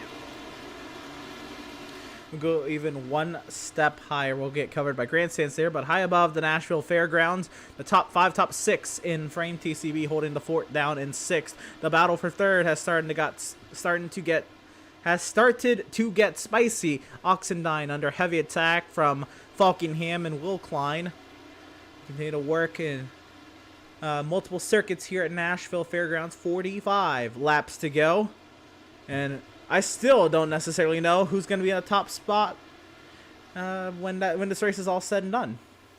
Well, if we get to the end of this race without a caution, from the way things had been going for a little while there in the middle of the event, I'd be kind of surprised.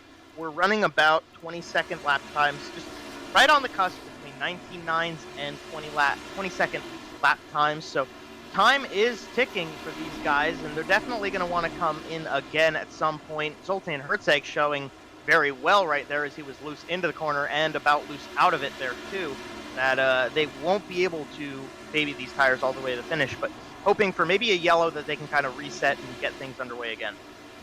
You mentioned 20-second lap times. Not this most recent lap, but the lap previous. David Schutt ran a 20-second flat.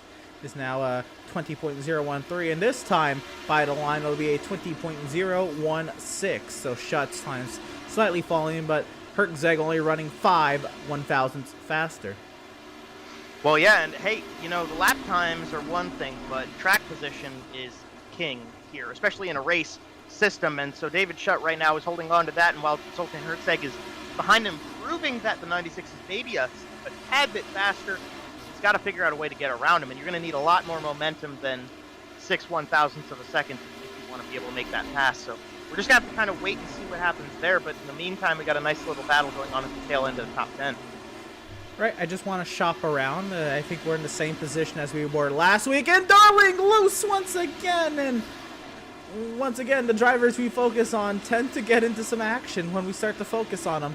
But John Berry will make a nice little meal out of the spot that Jared Darling has just given him. That is P9 for the 74. Yeah, definitely what Larry McReynolds would call sideways from Jared Darling last time. He got loose there, too, out of turn 4 again. So Darling's tires obviously going underneath him as well. We got a nice little battle shaping up in the top 5 again. Will Klein, Daniel Falkingham, they've traded spots. They're getting up to Chad Oxendine, and Chad Oxendine's actually gained a lot of time on Zoltan Hertzeg as well. Boys, we're getting close here where potentially the top 6 could be nose to tail, and the top 6 could be the only drivers in real contention. We see where TCB is, and then he has a, what is it, 3-second advantage, and TCB's loose. Oh my goodness. TCB, he had that 3-second advantage. We'll have to see next time when we get past a timing loop how much of it he just lost getting so sideways out of turn number 4 that time. That's not what TCB wanted at all. He's trying to run that car out as long as he can right now, but obviously the tires have gone underneath that car. It looks like it is now down to a 2.7-second advantage. I was going to say he had a 3-second advantage over Tommy Gossett in the rest of the field. That is since changed, if you will. But how about 2nd through 4th? Nose to tail. Hertzeg now under heavy attack from Chad Oxendine. Oxendine looking to the bottom side. Will Klein was trying to figure out a way around the 66 car at the same time, but Oxendine goes to the bottom side. Into turn number 1, Will Klein's going to follow. Almost gave him a little bit of a shove on the bottom side. They will try to hang with Hertzeg up top. Oxendine almost completed that pass out of turn number 2. Through 3 again, he'll dive it in a little deeper, and he'll be able to hopefully clear, and he does, so Oxendine moves up into the 2. Will Klein still trying his hardest up the inside, and Falkenham is probably going to follow the same suit as Will Klein as Hertzeg. Maybe not the best for tires. He traded, I guess, maybe some earlier run pace for potential tire life here. Or is this maybe just everybody finally getting to grips with the track, and Hertzeg, I guess, just got figured out here? Well, Hertzeg's not one of those guys that I would have expected it to affect him, but the difference between running in daytime and running in nighttime is pretty significant. We've seen him make that transition nicely before. John Barry! Oh no, and there's that later race yellow we were talking about. John Barry brings it out. And he had just worked his way into the 9th position past Jared Darling. Let's get a replay and see what had happened. It was a tight battle amongst everybody. And I think this was Barry on Tommy Gossett. He might catch the back end here off of turn number 2. Nope, there's contact. Gossett and Barry come around, and I think that's it. They ran out of space right there, the two of them. I mean, John Barry kind of coming up the track a little bit, Tommy Gossett coming down. That's where that exit at the corner is, and I mean, we've used up these tires. There's hardly any grip left in cars at all, so it's tough to keep control of them. Jared Darling had just enough to avoid major contact there too. I saw that out of the corner of my eye as well, but we'll catch one more replay back to see if the trees get in the way. No, they get out of the way, and yeah, they just kind of come into each other's space. Well, a restart with under 30 laps to go here at the Nashville Fairgrounds. Everybody's more than likely coming in for a fresh set of tires. Boy, oh boy, this is going to be fun. I'm going to step aside real quick and go side by side and get a word from some of our partners here at Pit Stop TV.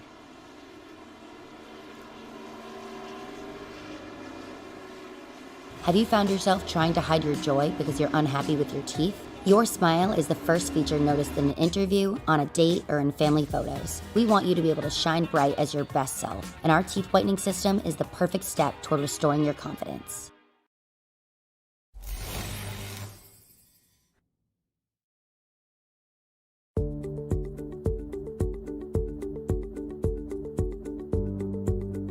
Sound art is a product that is a speaker and it's art. We combine it together and we call it sound art. What makes it so unique that any picture can be your speaker? Sound art gives you the high quality sound without the ugly speaker. This isn't a picture with a speaker, the picture is the speaker. Just imagine your wedding picture uploaded onto a canvas and now it's speaking 10,000 tunes. I mean, it's a very cool concept. What we like so much about it that you can take anything that means something very special to you, upload it on the canvas, have it hanging up in your room, your balcony, wherever you want to put it, and now it's a speaker. I mean, how cool is that? It's something that we have that and no one has. Green flag once again from the Nashville Fairgrounds. And we're racing in contact between the two leaders!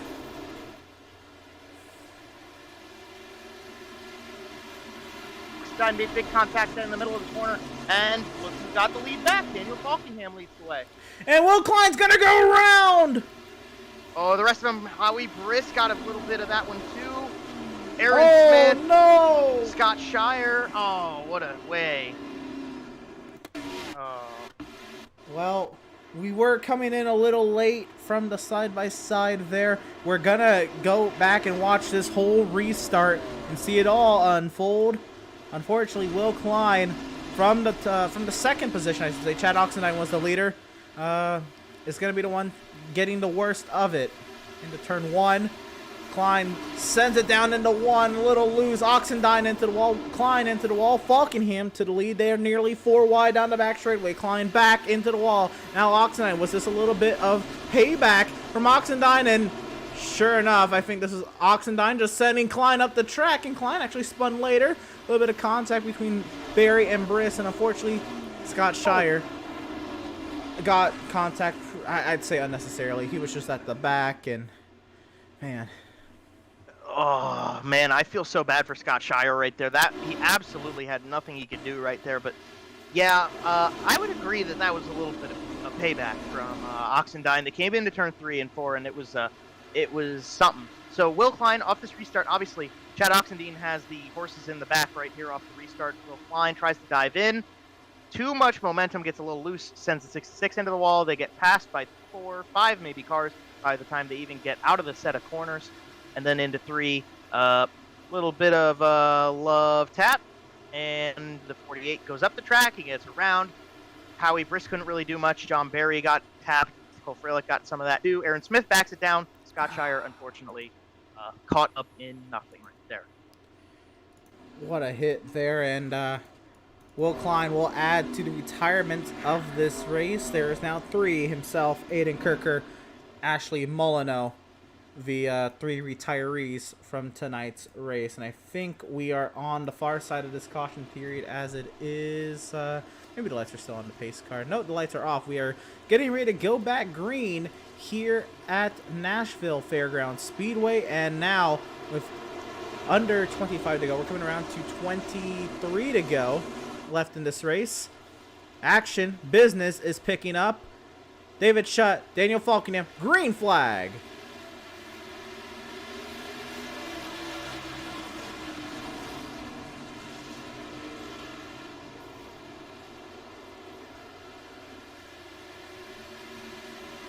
Caution on the speedway, it's Scott Shire. Oh, Scott Shire just got through that whole ordeal, and he's around backwards in turns 1 and 2, bringing out the yellow once more. We were talking about it in that quick break we had. Emerson and I kind of agreed we might see a couple repeat cautions from just how late we are into this race, and obviously paying true again. Dylan Patterson, and what is going on here? Was Shire maybe trying to pay back Oxendine potentially, or I don't know, but Shire, we'll have to, I think, get an onboard before we can, I guess, really declare anything. Yeah, it might have been something technical with the restart and timing and scoring. It might have been a little bit of frustration coming out of that number 4 car. Maybe something we missed off screen had something to do with this. So here's Chad Oxendine. He's trying to catch back up. Scott Shire on the inside starting lane. I'm actually just going to let the engine do the talking here real quick. Oh, he looks like he missed a shift. Yeah, that's definitely a missed shift situation right there for Shire. You heard how long he hit the red line down the front stretch, and that definitely told the story for us. And tough break for Scott, obviously getting caught up in the last yellow out of his doing, and then just a little slip up right there on that restart brings him to the outside wall in turn 1. Well, relatively quick, I want to see if we can talk to this driver that I know has had a pretty decent run tonight. Zach, right now running in the 6th position, under 20 laps to go for this restart. How are you feeling? If I'm being honest with you, I have no clue. This thing's either really tight or really loose, and there's no in between. All of these guys are stacked right on top of each other, so it's really hard to make a pass. All these cars are really even, so we're feeling optimistic. I think if we can evade some of the last lap troubles, I think we'll be able to finish well. Honestly, we've done a lot better at this track than I thought we would tonight. This is the first laps I've ever turned on it, so yeah, this has gone decently well. Well, first laps you've ever turned on it. What do you make of the Nashville Fairgrounds Speedway? Looking like yeah, go for it. It's a track. It's difficult to say the least. The lines change, throttle points and pickups change. It's been a very changing track. I think that has definitely been evident on the broadcast. It looks like there's no safe spots out here, so best luck to you for this restart. One more question, I guess. Who do you have to shout out? Who do you have to thank for your runs? Before we get going, big ol' shout out to HMS Motorsport for being on the car, my employers, Racecom for also being on the car, Rocky Mountain Elk Foundation, NASCAR Diecast fans, everyone at Elite, you guys up here in the booth, if I don't get to see you at the end, everyone watching, Brave Men and Women Overseas, and yeah. Right on. All right, Zach, best luck to you, and hopefully we're talking to you on the far side. Hopefully, sir. Thank you. Absolutely. driver of the number 85, Zach Lindgren. And now getting ready to go back to racing. Now, with 17 laps to go on this restart, Daniel Falkenham will lead the field back to green here at Nashville.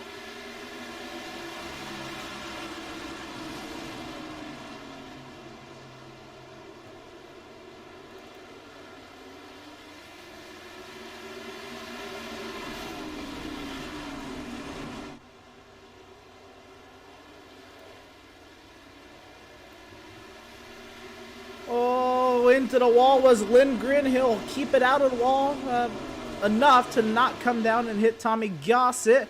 Now Zoltan Hertzeg in second, trying to chase down Daniel Falkenham. Here comes Lindgren back on Tommy Gossett. We still watch TCB working over the back end of the Jared Darling. Yeah, and Daniel Falkenham kind of cleared away from the start. I'm glad to see David Shutt went purple. That's interesting to see at the end of this race. I was glad to see Lindgren not get into Tommy Gossett. I'm interested to see what comes to TCB going down the inside of Jared Darling right here. David Shutt, Zoltan Hertzeg there running second and third, single file. Right now, Falkingham's got a pretty solid lead over these two. I think they're going to need another yellow to kind of get back up there and figure out these restarts a little better. Down the back straightaway, David Shutt sizing up the 96 of Zoltan Hertzeg. Coming around to, this will be 13 laps to go from the Nashville Fairgrounds, and then caution on the speedway. Cole Freilich. And we've got Cole Freilich in the wall, getting that car set up again. I mean, one of those guys who's just been having one of those nights. Cole Freilich involved in another incident here. We'll get the replay back, see what happened to this Racing Nation TV number 15. Oh boy. Well, let's see what happened here. This stems for a while. We'll watch this whole lap. Freilich and Hayes Booth are fighting it hard towards the rear of the pack. Freilich and Hayes Booth clears Hayes Booth down the back straightaway, and into three. Hayes just gets into the quarter panel of Freilich. Patterson not able to avoid. And yeah. Yeah, Aaron Smith looked like he got maybe a little cusp of Zach's car. That 03 machine. Cole Freilich obviously just, kind of ran out of room between himself and Hayes Booth. Those are two guys who struggled this season. They've just kind of had bad luck come onto their side throughout most of the events that we've seen so far. Hayes Booth riding on board with. Down the backstretch, he dives in a little bit, just a hair too much. Maybe even netcode actually sent Cole Freilich around right there. That Hayes Booth really didn't touch him, but just got close enough that the iRacing system thought he did, and the round went to 50. I could definitely see that being contact. That looked weird. So here we go, 11 laps to go, working yet another caution. Let's go through our race info, and how about it? 14 cautions for 56 laps and counting. 6 lead changes tonight. The action has definitely been here. It's definitely looked hard to overtake, but 6 lead changes that attract the turret to overtake is not terrible. Yeah, definitely. We had a couple really long runs with specific drivers leading the way, and right now we kind of had that just before this yellow came out with Daniel Falkingham. I don't know. I'm wondering about David Shutt and Zoltan Hertzeg. Are they going to actually be able to keep up with Daniel Falkingham? He's had some really great restarts. Seems to have the tires underneath him right now that are going to be playing well for him, but only time will tell. There's 10 laps left, and anything could happen here in Nashville. Take a look at the weather real quick before the restart. How about it? The track is cold. It is 68 degrees Fahrenheit, 65 the air temp, and winds only 3.5 miles an hour out of the south. But let's get back to it. Daniel Falkingham, Zoltan Hertzeg. 9 laps to go. Green flag.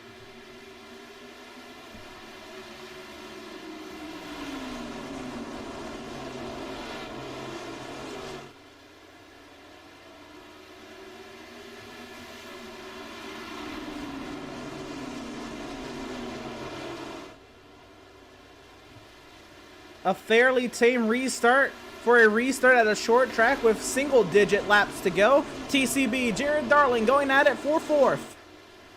Side by side right there, TCB big loose out of turn number 2. I'm pretty surprised to see Hertzeg hold on so well for second right now to hold on to the leader, but TCB, caution. And we have a yellow. It's Cole Freilich again. I was getting scared that Darling and Baker were going to bring it out, but this time it's actually the 2 home guys, the 2 home crowd favorites, Cole Freilich and Tommy Gossett sideways.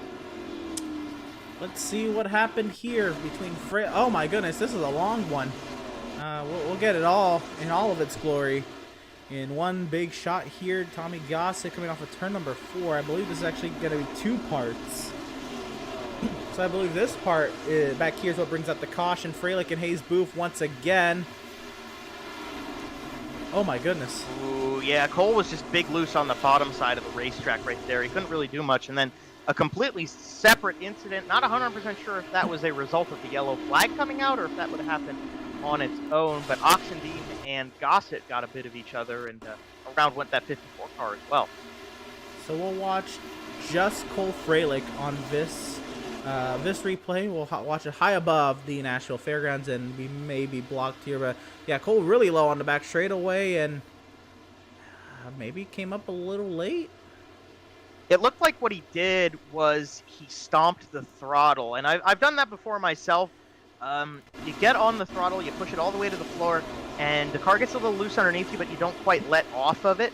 And then, obviously, you don't give the car a chance to kind of settle itself back down. So that might have been the issue, or obviously there's a lot of damage on that car, so it might not have been handled super. But then this one's pretty straightforward, pretty minor, I'd say. Tommy Gossett and Chad Oxendine just get a little bit of each other, and Gossett around. No trouble for him. Not any damage, I believe, either.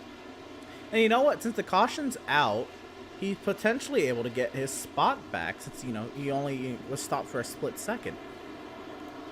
See, and this is him coming around at these guys, and yeah, so I think Tommy Gossett probably got a pretty solid recovery out of that yellow and having that out when he went around. We'll see if that plays into any maybe not so well felt emotions. I would think not from Tommy Gossett. Obviously, you know, we're going to be very close to the end of this race, and actually should be able to maybe even see some overtime running. So I don't know, man. I'm glad I'm not in the driver's seat right now. Oh yeah, at the very least, we're gonna have a scheduled 2-lap shootout, and if at that we don't get that, it'll be overtime here at the Nashville Fairgrounds. And Daniel Falkenham, the one with the power. If he could just get a great restart, he should be okay. But we've also seen what happened with the front 2 on a restart. With going back to Will Klein and Chad Oxendine, the lights are off on the safety vehicle at the front of the field. That is 3 laps to go. 1 lap to the restart. We're going to get a scheduled 2-lap shootout. And this is going to be really interesting to see what Hertzeg's going to do on the outside. He had a great restart last time. We're going to watch David Schutt and Jared Darling from row 2. They might try to make some dives. TCB, Zach Lindgren in row number 3. There's a lot of really heavy-hitting drivers up in that top end, and they're right within the cusp getting some spots. Look at how low Hertzeg is on Falkenham down the track. Green flag back in the air. 2 laps to go from Nashville. Falkenham will clear to the race lead. David Schutt now looks to the outside of Zoltan Hertzeg as they work their way through turns 1 and 2. Here comes TCB. TCB down to the inside of Jared Darling out of the corner. They get squirrely behind. I think Spencer Ray hit the wall there behind them, but they go single file up to the front. David Schutt now side by side for second place. We come past the line again. White flag in the air for Daniel Falkenham. He leads the Thunder into turn number 1.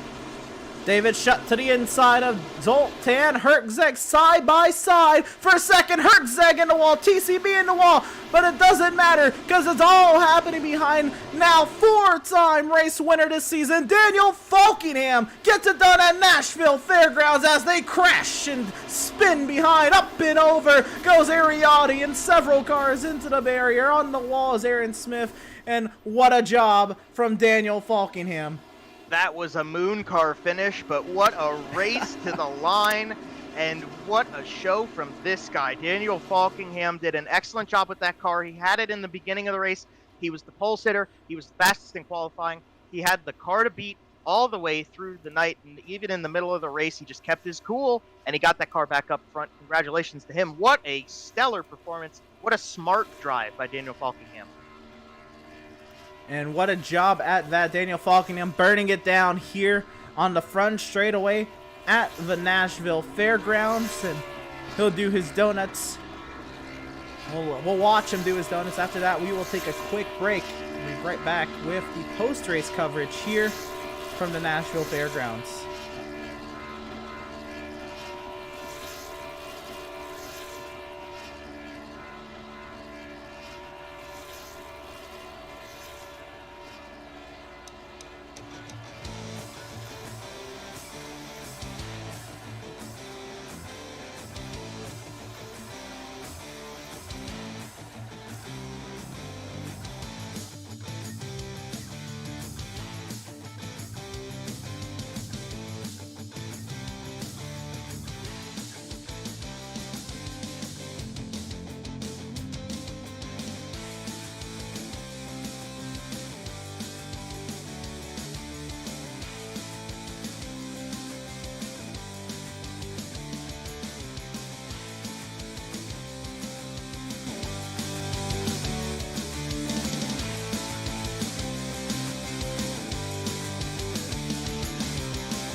Have you found yourself trying to hide your joy because you're unhappy with your teeth? Your smile is the first feature noticed in an interview, on a date, or in family photos. We want you to be able to shine bright as your best self, and our teeth whitening system is the perfect step toward restoring your confidence.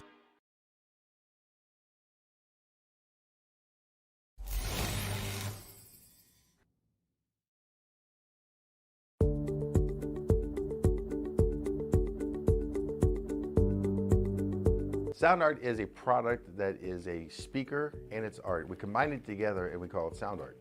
What makes it so unique that any picture can be your speaker?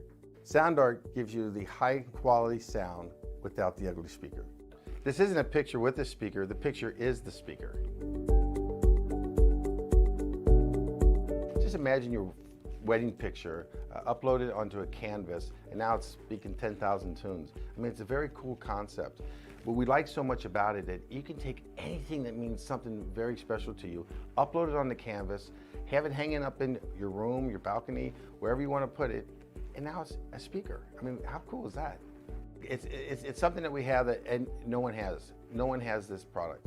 It's just a great gift to give anybody. It's just a neat concept. Around here we say, art never sounded so good.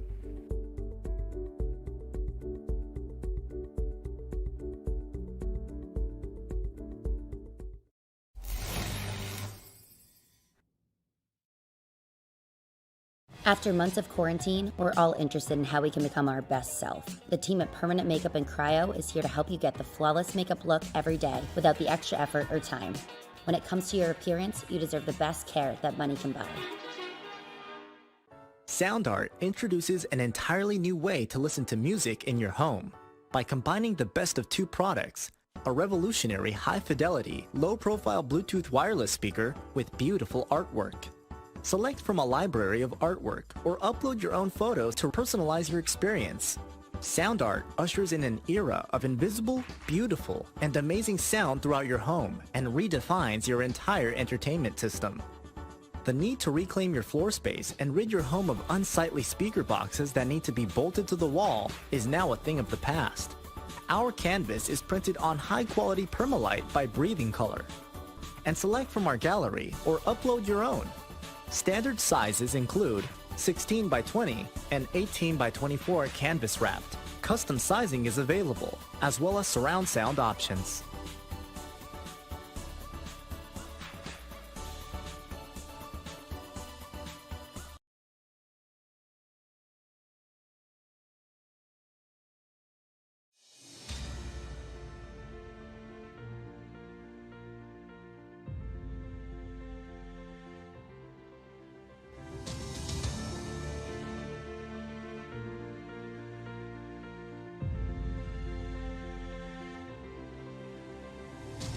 Welcome race fans back to the Nashville Fairgrounds Speedway. We're now into post-race coverage of Pit Stop TV's coverage here of NORC's 13th season, the 11th round here from the Nashville Fairgrounds Speedway. Again, a track just under 6/10 of a mile, and it did not disappoint. It once again, thrilling shows, back-to-back weeks. Last week at Iowa, this week here at Nashville. And we will get right to it.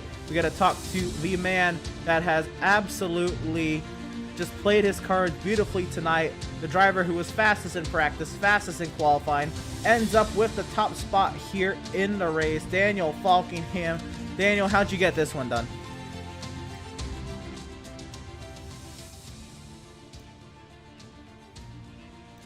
Clearing, opening the door for me to drive on away with the win, I guess. But nah, seriously, I mean, definitely the pit strategy on my end definitely kind of screwed me over a little bit, because I've always been bad with pit strategy, when to take tires and whatnot, and that got us in the middle of the field. And I definitely killed my stuff on that last long run, trying to get through traffic and whatnot. Will definitely was pretty good in the long run. I was just gonna follow him through the field, see if we could get anything to shut there.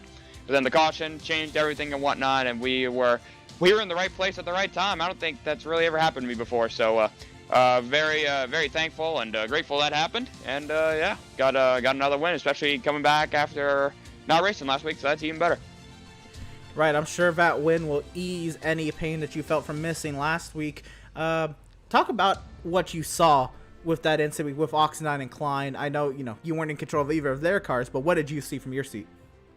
Yeah, it looked like definitely Will, I think, without his core panel going into turn 1, so Will definitely timed the restart pretty well. And I don't know if there was any past feelings from North Wilkesboro earlier this season, but I think Will just wanted to drive into the bottom. The bottom, I mean, you could really pass on the bottom, I felt like, even on even tires as well.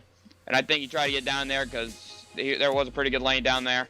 And I think he just overcooked it. He overcooked it on one of the earlier restarts, too, when he was racing, I believe, Aiden it was on the outside. And I think he did the same thing, just overcooked it and lost the rear end. And, just slid up into Chad there, and that opened the door for me. Still, I don't know if I've ever been that lucky before, but, that was insane what happened there at the end. I after that last pit stop with us sitting in third, I thought we were just going to try to bring home a top 3. But then, door opened and I took it.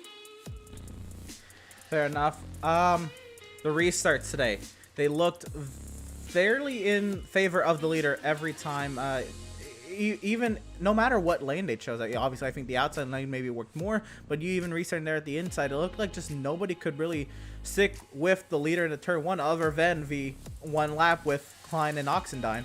So what did you feel from restarts, I guess, if you were ever in second position, but from your restarts from the lead? Yeah, I thought restart was pretty interesting. I really thought the outside would be a good choice, good lane to restart, but clearly on that restart with Chad and Will, the outside, I guess, wasn't that good, apparently. But just felt like with the bottom here and whatnot, and plus with just how short this track is and how short of a restart zone you got too. It's not a very long run to turn 1, so even if you might mess up the restart a little bit, and even if you're still at the quarter panel, that's still pretty decent. I mean, because you don't lose too much time on a restart here. Or maybe if you're on old tires and whatnot, you could spin them easily, but really wasn't that hard to spin the tires or anything.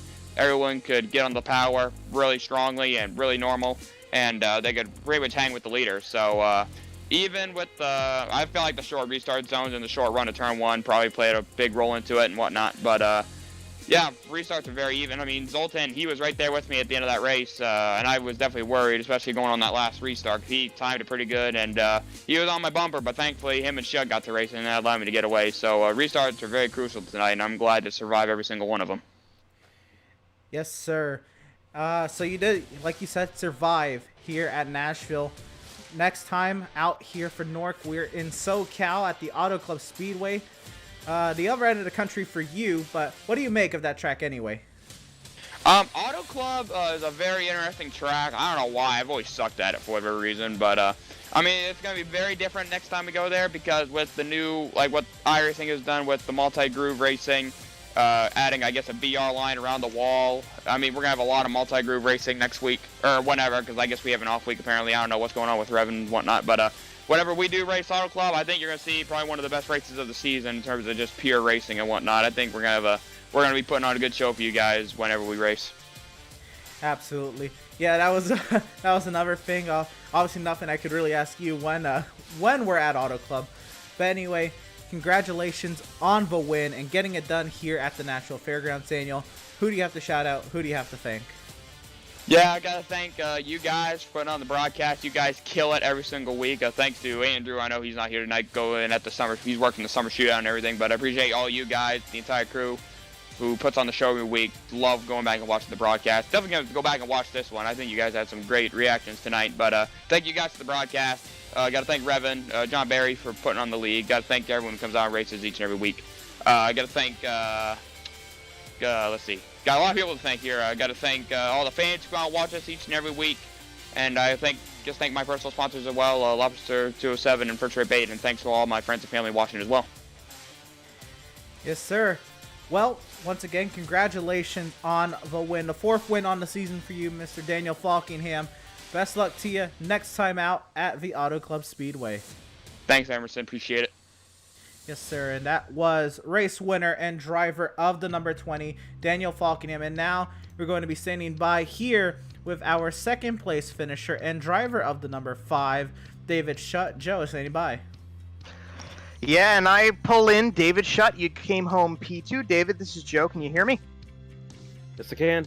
All right, David. Well, you got 2 third-place finishes in the last 2 races, and now you pull a 2nd out of one of the craziest runs to the line we've seen in a while. How did that go for you? It's kind of a little frustrating because I felt like I keep getting all these top 5s, and I just haven't gotten a win yet. And I felt like I had two good shots, really. That long run that I was leading, felt like I might have had a chance there to just maintain the gap.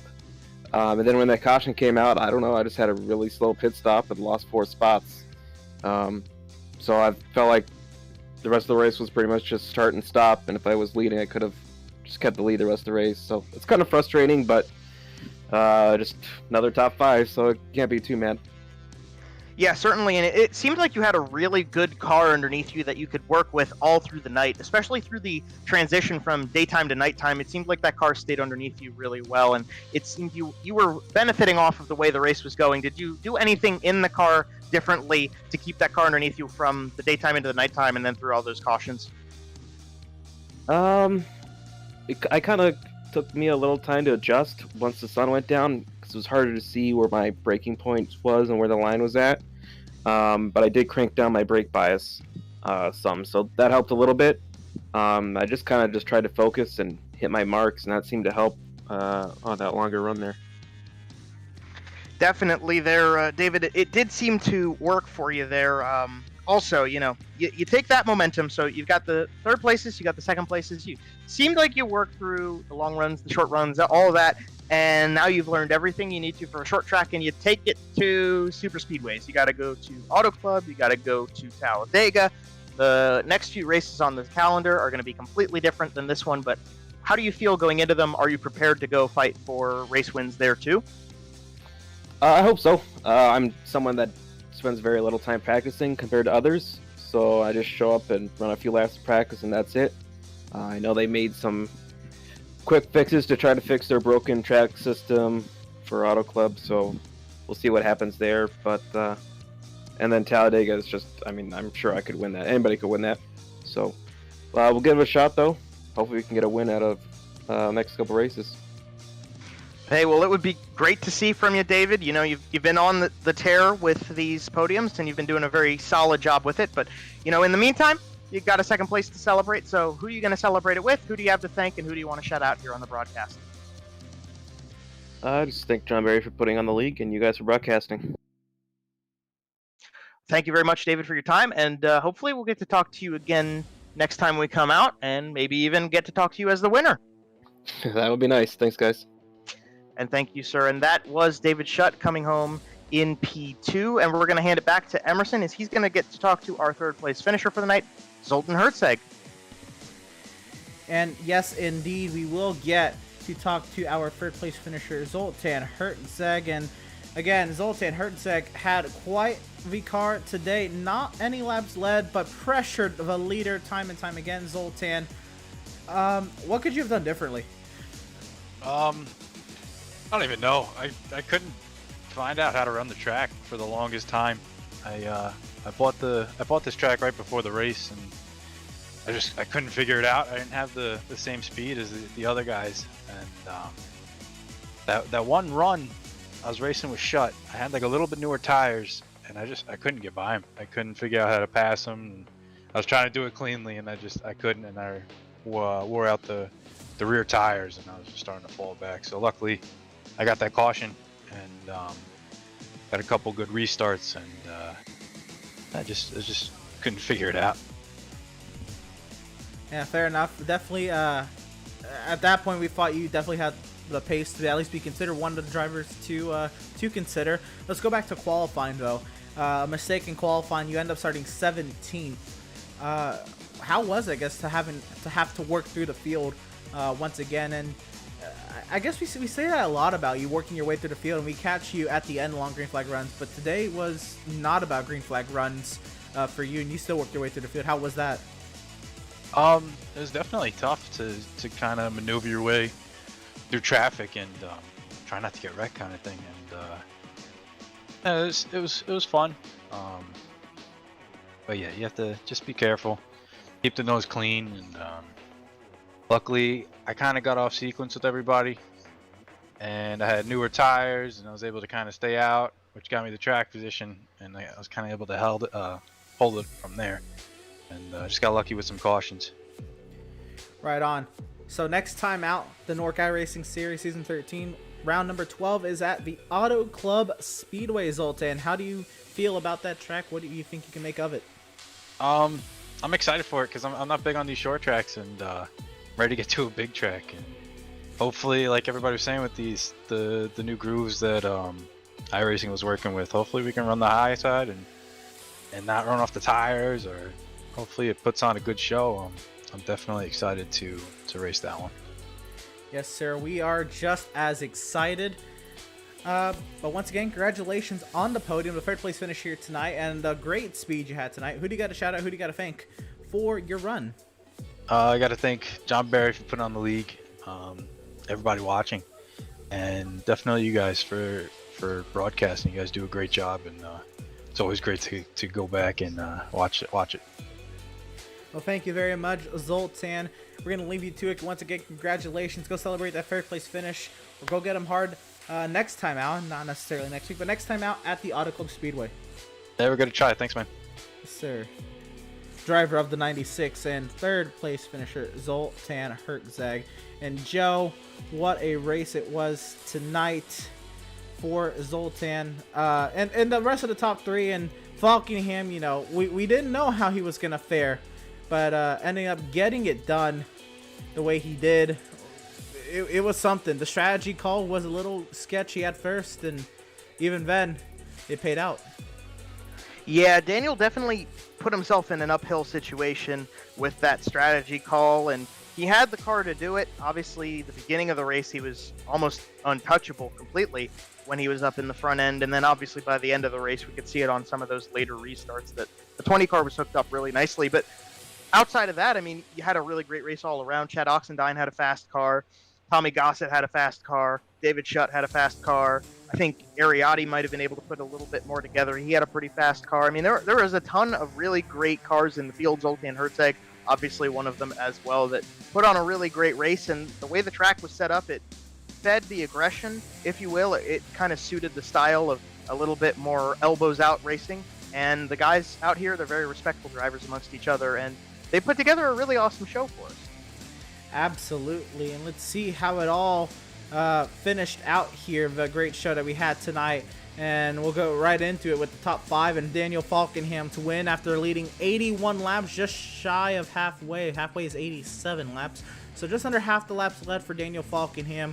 A great late race restart will have him finish nearly over half a second over David Schutt. Zoltan Hertzeg, who dicked it out hard for second. Jared Darling and TCB. I think both of those drivers needed some great runs, and they were able to seal the deal with some top fives here tonight at Nashville. Joe, next five? Yeah, so after them, we round out the top 10 with Zach Lindgren in 6th place. Great performance to put something together and get that car back up there. Howie Briss had some tribulations tonight to get through, but that 97 car got up into P7 by the end of it.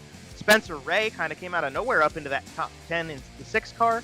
Patrick Colby finishes 9th in the 9 machine as well, and Hayes Booth got something together, and at the end of that race, managed a top 10 out of it.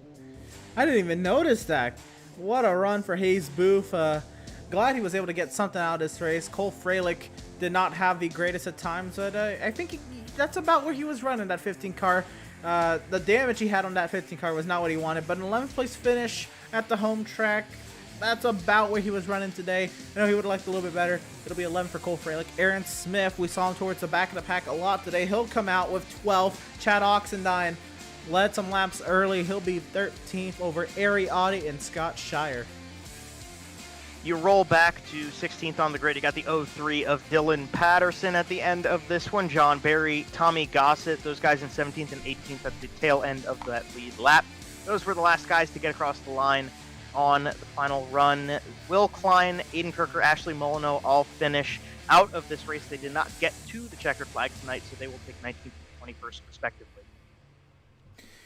Yeah, so that's, I mean, so we leave Nashville, and we have a lot of unknowns with the Auto Club Speedway, Joe. But when you think of Auto Club and the 5 lanes wide, big 2 miles, do you think we're going to expect a much cleaner race, or do you think because it's a high-speed track, the pack racing is going to be more influential? Well, you know, Auto Club is a super speedway, and I've always thought that of the 6 major super speedways we have in America, it's the one that races the least like a super speedway. It's going to be very interesting. I think that the banking in the turns is low enough that you can get some pretty interesting stuff down low. It kind of progresses up to the top side. I'm glad iRacing went in and put a little bit of work into having the track a little more dynamic, that you could get some multi-groove racing out of the Auto Club Speedway the way we know it now. The guys said here in these conversations we had post-race that, you know, next time they race after this, it's going to be a completely different circuit. So it's kind of that last hurrah to try to put something together and get a victory at Auto Club. I'm sure that's going to play into the race, and then obviously also that very tight race to get into the playoffs from positions 8 through 12 in the championship standings. That's going to carry forward for sure and make next time out very exciting. Absolutely. We continue to say next time out, not necessarily next week, because we don't necessarily know if next week is happening for sure. But when it does happen, it will be next Tuesday at 6:40 p.m. Eastern. As always, these Pit Stop TV broadcasts are brought to you by Tucson Sound Art. Your picture, your music. Use promo code PitStopTV at checkout for 10% off of your wall-mounted sound art device today. By RacePace. Pick up pace with RacePace, a community-driven setup shop and driver development program. By Permanent Makeup in Maine. You deserve the best care that money can buy. By BAM Racing Videos. By a race fan for the racing community. And by Whiplash Media, the official graphic and camera provider of Pit Stop TV. But that'll do it from the Nashville Fairgrounds. Happy to have had you all here for tonight's action, and we hope you enjoyed tonight's broadcast. Keep up with all of our upcoming broadcasts on the channel this week, beginning, of course, with tomorrow's BRP Tour Modified Season Finale. Joe, I am so excited to see who to crown a champion tomorrow night at none other than the South Boston Speedway Sobo. Always a thrilling time, and those asphalt modifieds, the tour mods, are going to be a great show tomorrow. Thursday night, we'll be back in the Music City with the addition of a truck series to the channel. The MSRA Truck Series makes their Pit Stop TV debut at the Super Speedway here in town. And continuing into next week, the BRP Dirt Late Models will head over to Kokomo for round number 10 on their Pro Dirt Late Model Series season. NORC's 13th season will continue action potentially next Tuesday at the Auto Club Speedway. You won't want to miss it then. Again, 6:40 p.m. Eastern.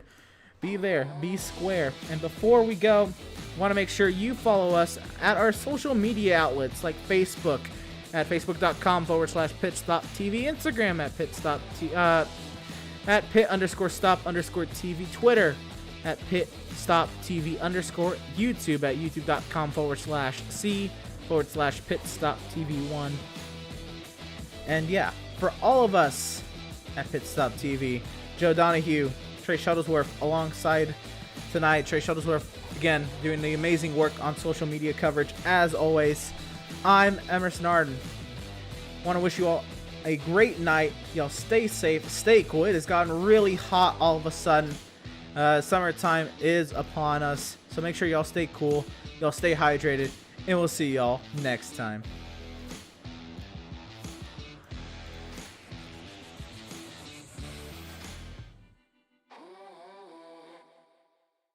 SoundArt introduces an entirely new way to listen to music in your home. By combining the best of two products, a revolutionary high-fidelity, low-profile Bluetooth wireless speaker with beautiful artwork. Select from a library of artwork or upload your own photos to personalize your experience. SoundArt ushers in an era of invisible, beautiful, and amazing sound throughout your home and redefines your entire entertainment system. The need to reclaim your floor space and rid your home of unsightly speaker boxes that need to be bolted to the wall is now a thing of the past. Our canvas is printed on high-quality permalite by Breathing Color. And select from our gallery or upload your own. Standard sizes include 16 by 20 and 18 by 24 canvas wrapped. Custom sizing is available, as well as surround sound options.